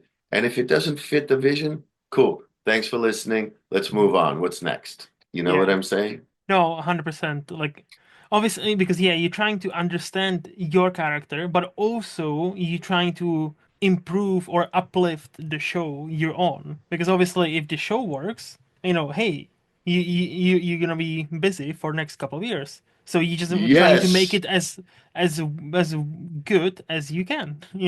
Makes total One sense. 1,000,000%. It's Hmm. time to have, it's time to be a series regular again. That's, that's been missing from my life. I mean, the Cobra Kai gig has been wonderful, but Hmm. let's face it, except for the final season, it's one episode per season. Hmm. And Hmm. so, you know, go in, but the brilliance of what they do, and what has meant so much to me in that role is that they always use my scenes with Johnny to kind of set the stage for what's going to happen next in his storyline. Yeah. So, in a sense, I always have some kind of responsibility Hmm. for his next moves Hmm. and the show's through lines in the story. Um, but it's time to be a series regular again. I love that. Hmm. Do I love films? Who, as a kid, didn't want to be a movie star? Hmm. Hmm. Um, but for what reasons? Yeah. Again, I was left with that dream of being that little boy on a pony riding off into a sunset. Hmm. Would it be fun to be walking that enormous red carpet swathed staircase at the Cannes Film Festival? Hmm. You know, Yeah. that would be exciting. But again, for my personality itself, it would be a little bit intimidating. But heck, if I were walking between, or next to Brad Pitt and Quentin Tarantino, I'd make it work. I'm sure you could. Like I'm sure you I, would. I Hundred I'd percent. figure it out. Hundred I'd percent. figure out a way to do it. I'd make that sacrifice, Luke. I'd Of make that course. sacrifice. Of course. Like it's not your preferred way to spend your time, but hey, you will make do. You will try to do your acting bit, and you will act like you want to be there, right? Yeah, Yes. yeah. And people listening can't see how big I'm smiling and No. being sarcastic about it. No. Yeah. Of But course. yeah, we'd figure out a way to get through that 100%. awful, awful day. Do you have a lot of chances or a lot of time to actually watch some TV shows or sitcoms? You mentioned that you love sitcoms. Do you have enough or some time to even watch some sitcoms lately? Uh, I'll tell you what my favorite comedy Hmm. shows are Curb Your Enthusiasm, Nice. Yep. and It's Always Sunny in Philadelphia. Great choices. I absolutely love those shows because they are so, oh my God, did they just say that type of shows? Yep. Especially It's Always Sunny. It's like Yeah, horrible people doing horrible stuff, and most of the time kind of getting away with it. And yeah, it's frustrating, but it's also funny. but you still love them. Exactly. That's, you still love them. And, Hmm. I've always loved playing the character you love to hate, Hmm. Hmm. but Hmm.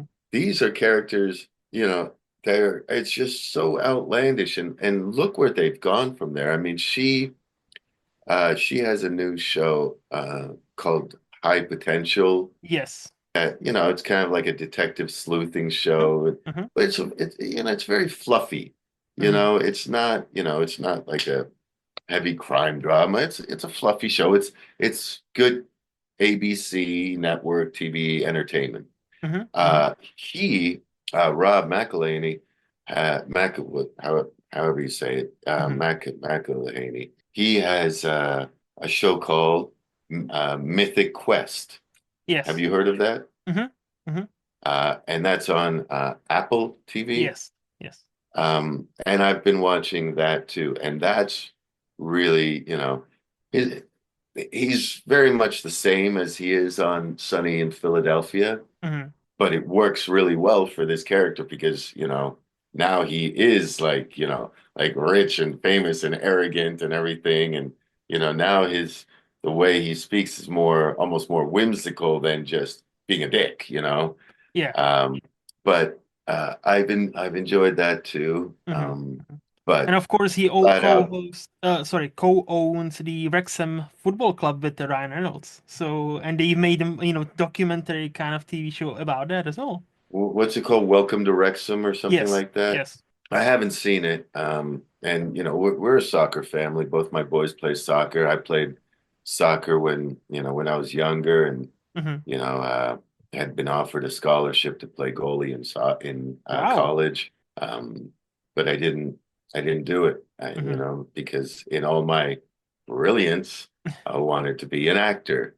And I also injured my knee pretty badly.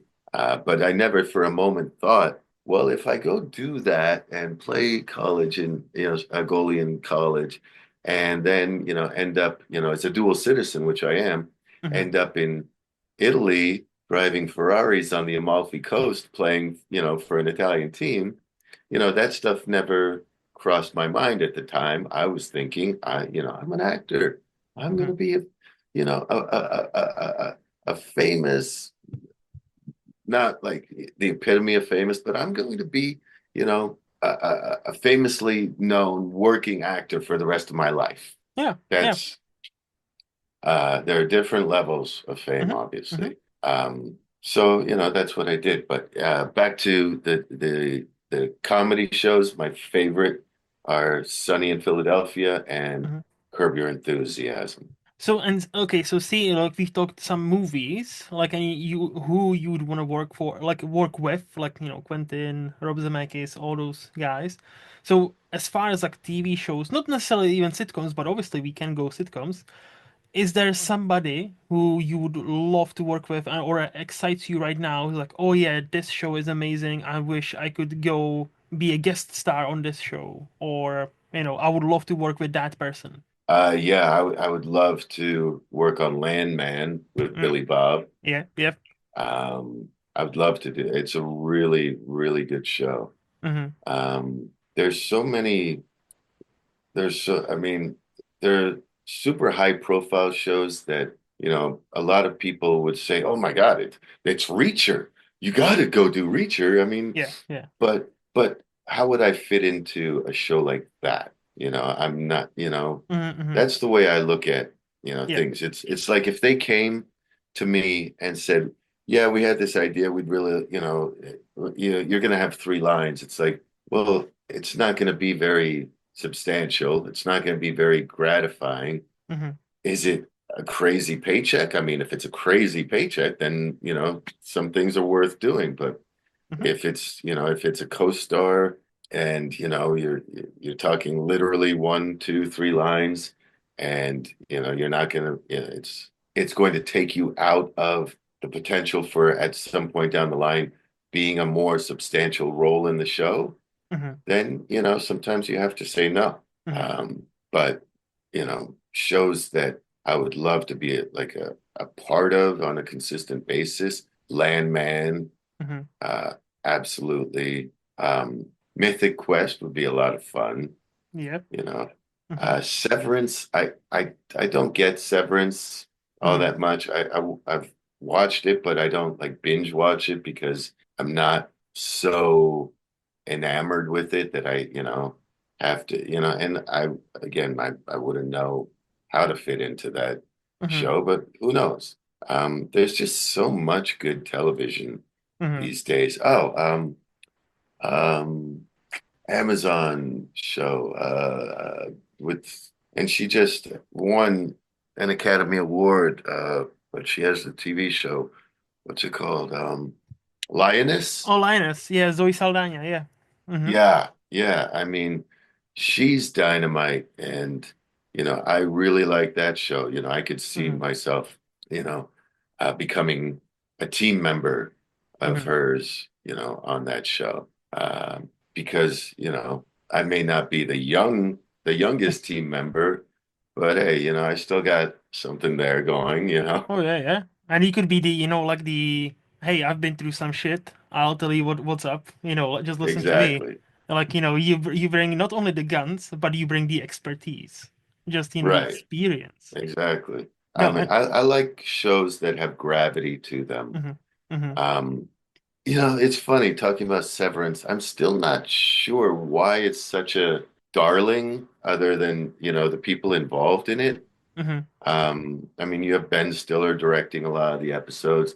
You have, a lot of hubbub about, the set and, the one takes and Yeah. all that stuff. And it's an interesting concept, but I'm still not sure Hmm. what makes it so special, Yeah. you know. I'll tell you what show just premiered Tell that me. is fantastic. Uh, it's also on Apple. Hmm. The Studio. I've been hearing about this ever since it premiered from different people, how great that show is. So tell me about it. What makes it special for you? Because it's so accurate Mm, and it's so, I almost referenced it earlier when you were talking about originality mm, in mm, movies, and it would be great to be able to just, go to someone and say, look, all I need is $10 million. Here's the idea. It's going to connect, mm, it's going to strike a chord with people mm, and mm, have people be like, okay, here's the money.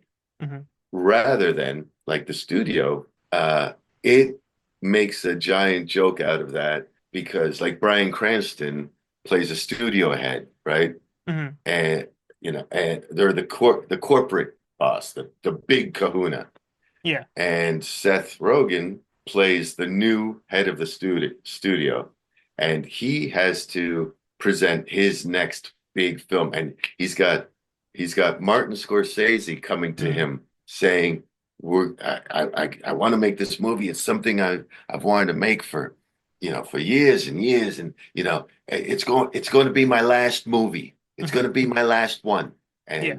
And Seth Rogen's character is like, yes, because he's a movie file, he's a cinephile, he's a Yeah. lover of the art, and that's his dream right there. He's going to say yes to Marty Scorsese. Hmm. Hmm.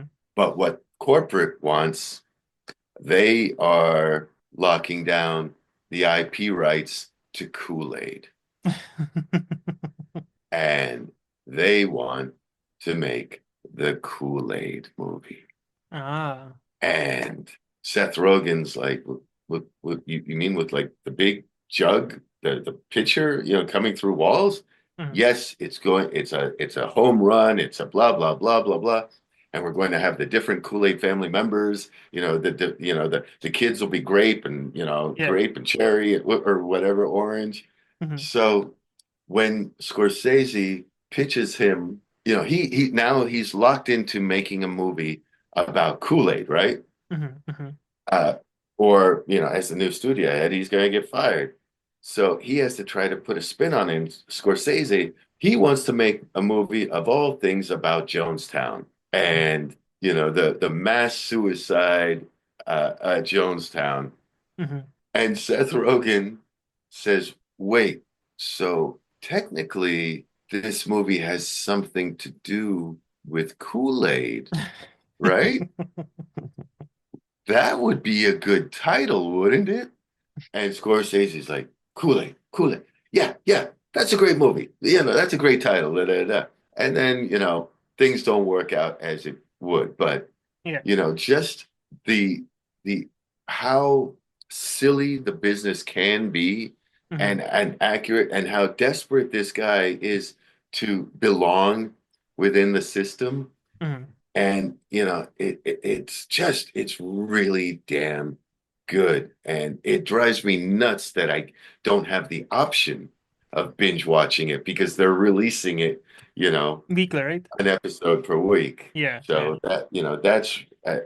that's my latest favorite show right there.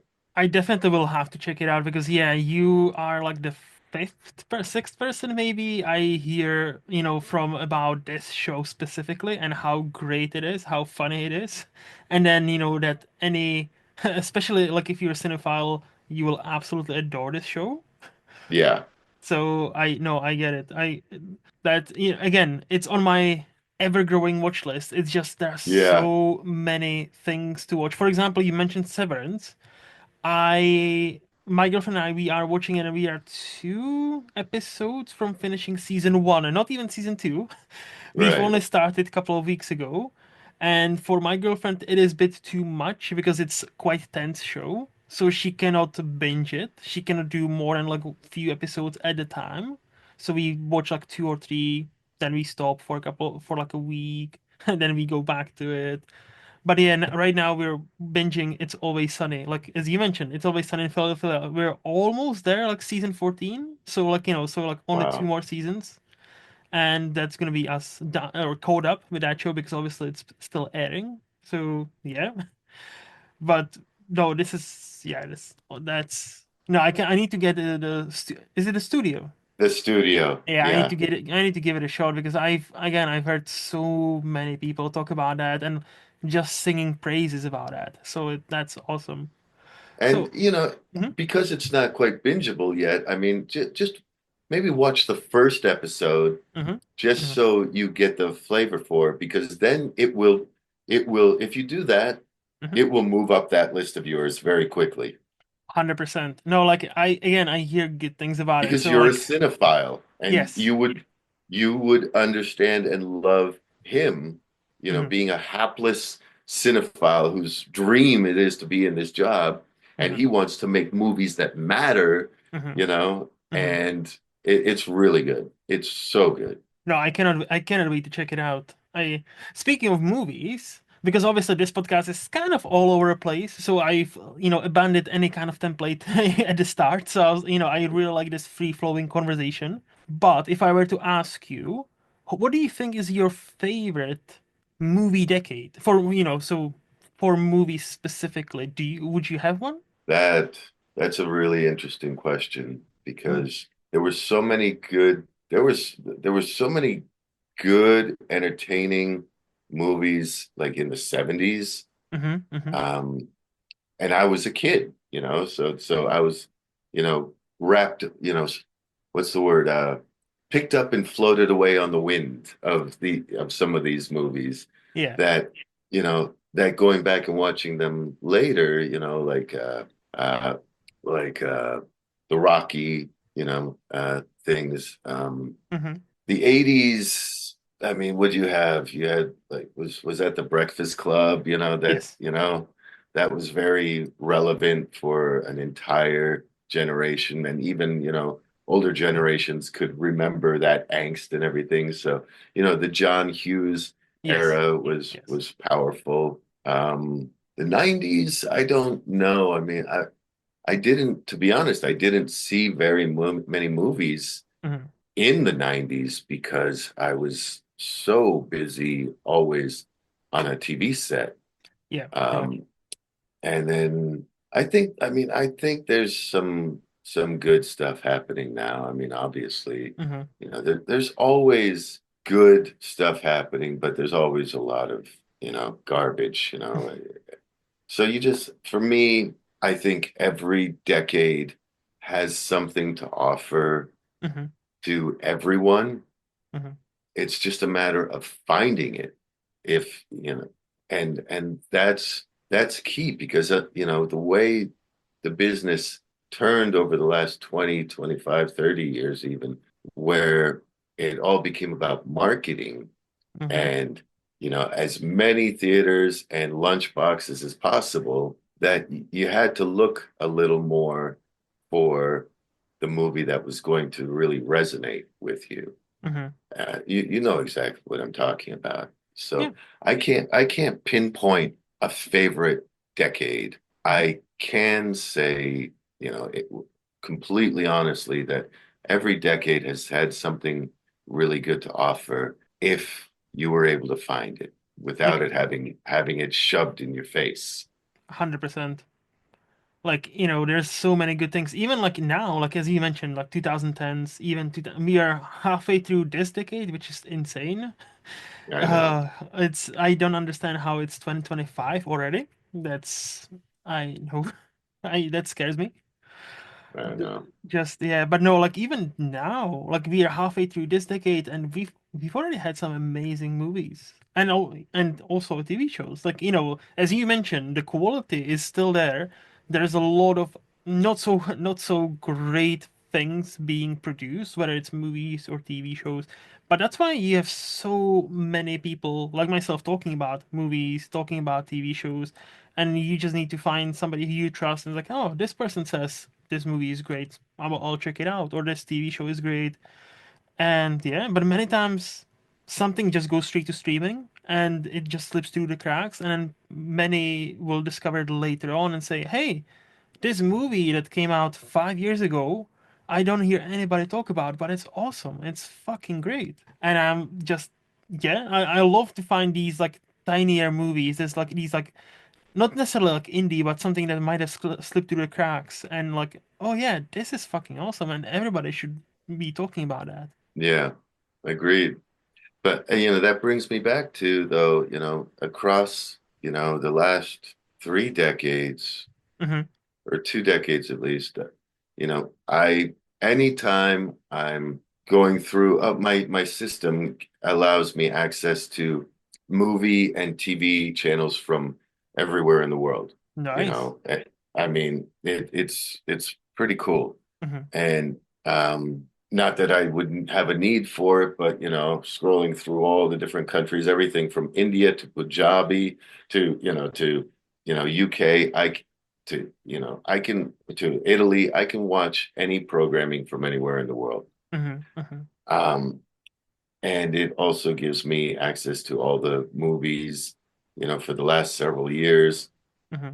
Um, that came out theatrically, and I can't search it by title. I have to scroll through hundreds of video pages of titles, Ah, okay. but to find them, but I can find, some interesting stuff.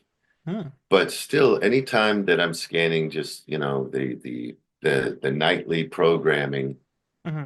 if I come across Forrest Gump, I will always leave it there. I couldn't tell you how many times I've seen that movie Hmm. either start to finish or just in parts. Yeah. We're talking hundreds Hmm. because I really feel it is the perfect film. And look at the career that Tom Hanks has. I mean, he's done unbelievable work in unbelievable projects. Even Castaway, Hmm. I thought was dynamite. And it took me a while, interestingly enough, to realize that there's no movie or no music in the movie Hmm. until, later. The whole time, it's just him and his thoughts and his voice and nature. You Hmm. never hear, there's no music, Hmm. which adds to that isolation, that feeling of being there isolated with them. But look at his career, from what was it called? Bosom Buddies or something, Yep. the Yep. the sitcom that he was on. Look what he did, and yet if you see him in a store, Hmm. he can, at least as far as I imagine, he can still live the life that I would want to be able to live while still having that level of success. Hmm. You know, Hmm. he's he's not Tom Cruise, he's not Brad Pitt, he's not going to be as hounded. He may be Tom, may get the thumbs up, Yep. you know. but he's not going to be swarmed. You know what I mean? Hmm. So Hmm. um, that is something that's a career I wouldn't mind, you know, doing that level of projects Hmm. and still be able to just be Matt. You Yeah. know what I mean? Yeah. And it's a great example of like, even the shades of your career, like, as you said, oh, I start in this movie. I wish to had it removed, but hey, it's there. What did I do? He was for a long time like a purely comedic actor. It wasn't until 90s he became a dramatic actor, and since then he's done like maybe one or two actual proper just full-on comedies.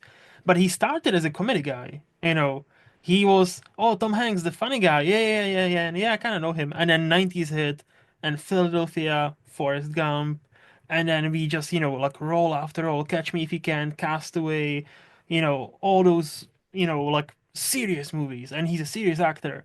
And yeah, every once in a while, I wish he would just go back to his roots and like, because I still think he is funny. Like, I watched The Larry Crown the other day. I thought it was a solid movie, and I thought he's charming. He's got that charisma that like even though it's Tom Hanks, it's like one of the A-listers. He still feels like, Right. hey, this could be your neighbor, this could be your buddy, just down the road. It's like, hey, Tom. It's just, he seems approachable. Yeah. Yeah. So I mean that would be really good. And really what started his movie career? I mean, it wasn't was it Splash or Big? It was Splash. I think like Splash was definitely before Big. Okay. Let me triple check myself, but I am Uh, 100% sure, or sorry, 99% sure, because Splash was like 1984, which and Big was 88. Yes, There you go. So, and yeah.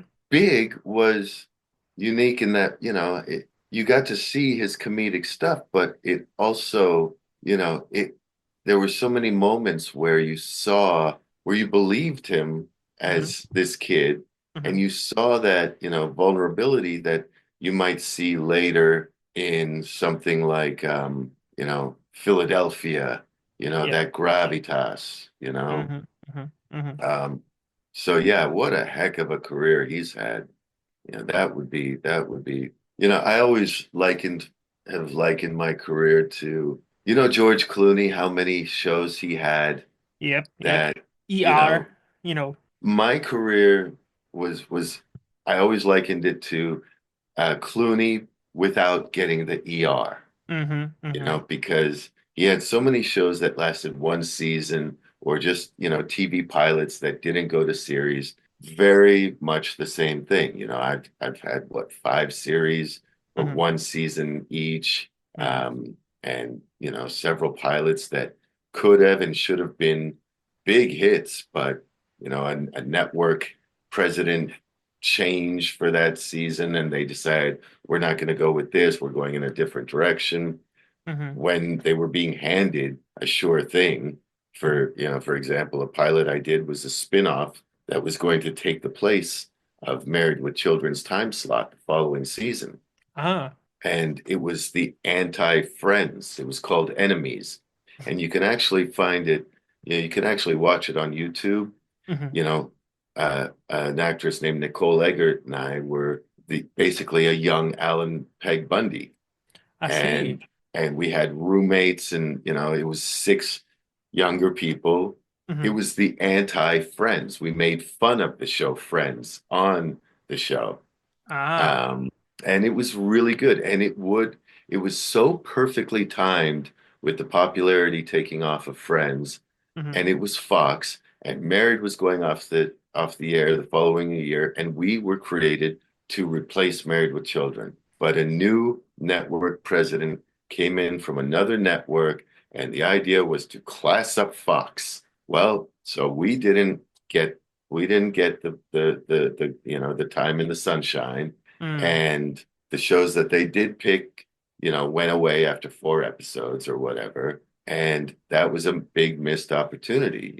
That would have been the big show for Fox the next year. Hmm. And Hmm. Fox, went on to, add dramas and everything to their schedule. And, they are a huge entity, Hmm. except for their news department, which is bullshit. But Yeah. you know, they're uh, again, that was one of those what ifs. But hey, if that had happened, I don't have my kids today, so you take it as it comes. But And also, nobody Clooney, says it's not gonna happen, maybe next week or next month. Nowadays, with streaming services and with all the other things around it, you never know. That's the beauty of your business. I would imagine, you know, you never know when you're gonna get that one script that might actually change the entirety of your life. You never, and just because it didn't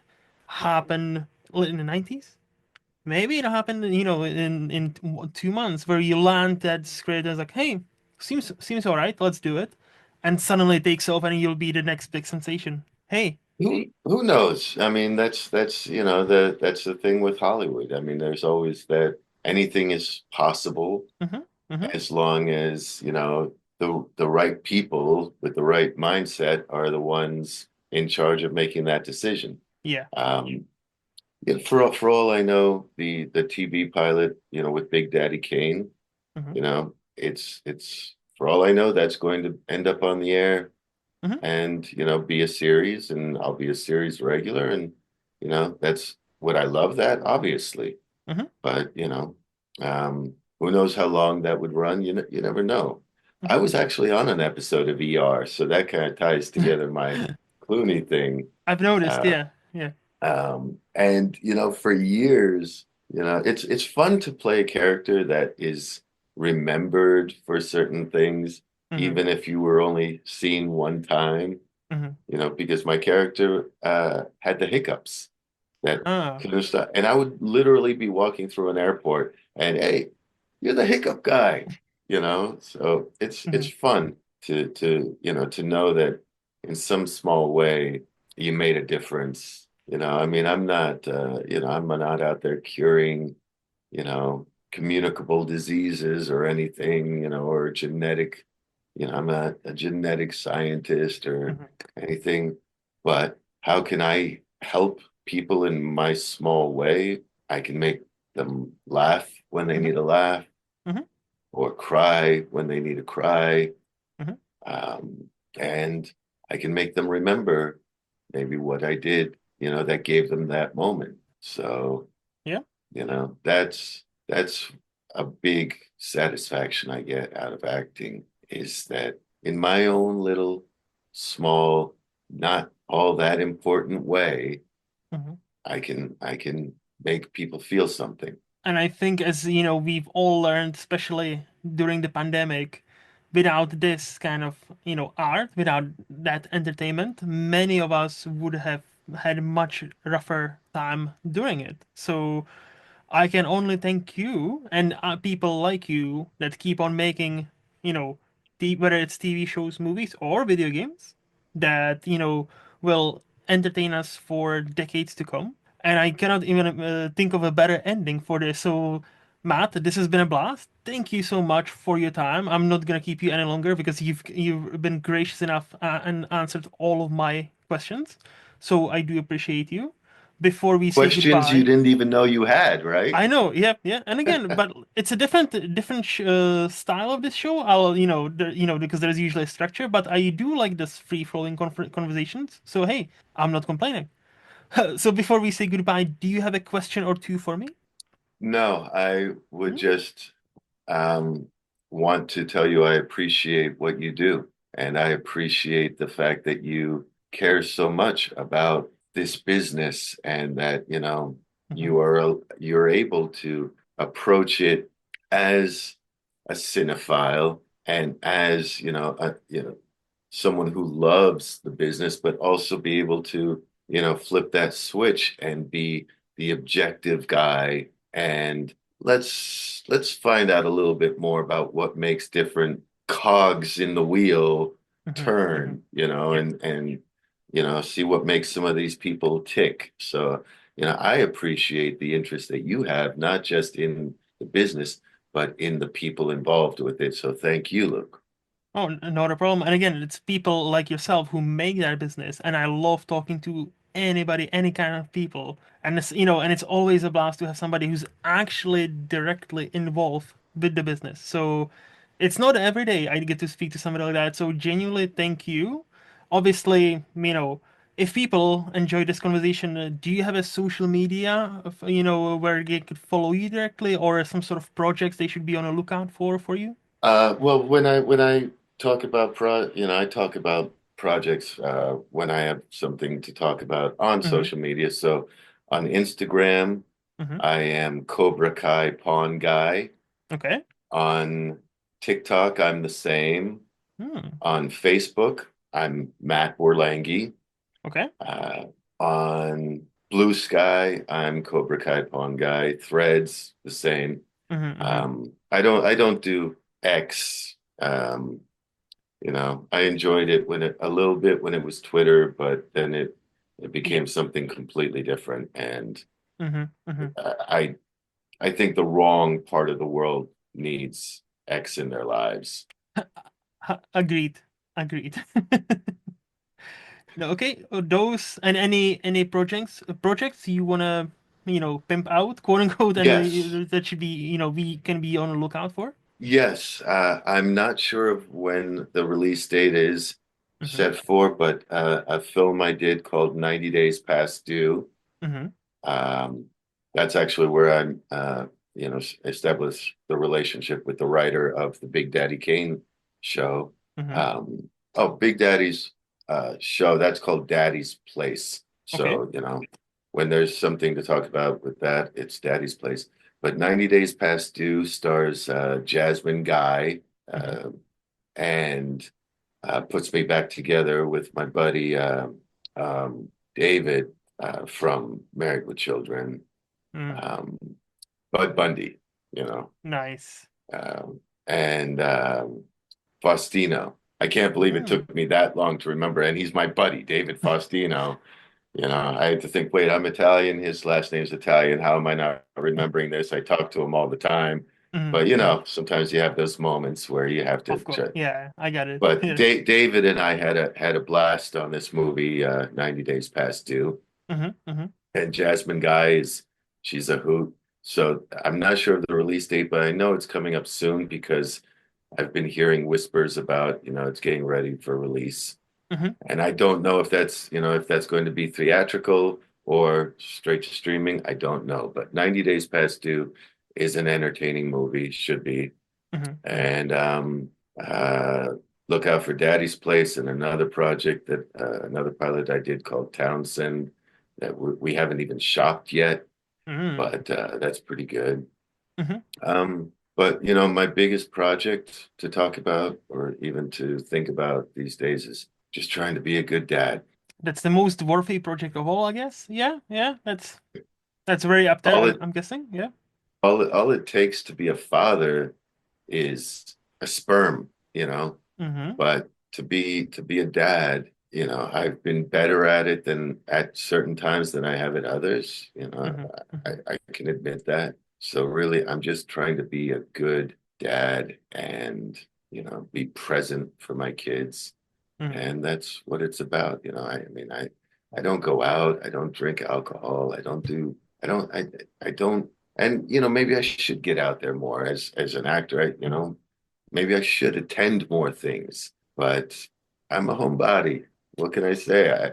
You know, I Yeah. like to be on the couch after the kids' bedtimes. I like watching something on Mm-hmm. TV like Landman or Yeah. the studio. You must. That's how we're going to end this. You promising that you'll watch at least the first episode of the studio in the next few days I so will. that you can get that flavor. No, And I that will. will be Yes, I 100% will. I guarantee you. I guarantee all right. you. Cool. No, All right. honestly, thank you so much for your time. I have, enjoyed it. I've enjoyed a lot of it, so thank you so much. For as far as myself goes, as always, in movies lost on Letterboxd, lostinmovies.co.uk, which is my blog, or here every other Friday. This podcast is part of SPDM Crew Media. Special thanks goes to HiFlyer Creative for designing my logo. To see what else they have happening, visit hiflyercreative.com. And until next time, bye bye.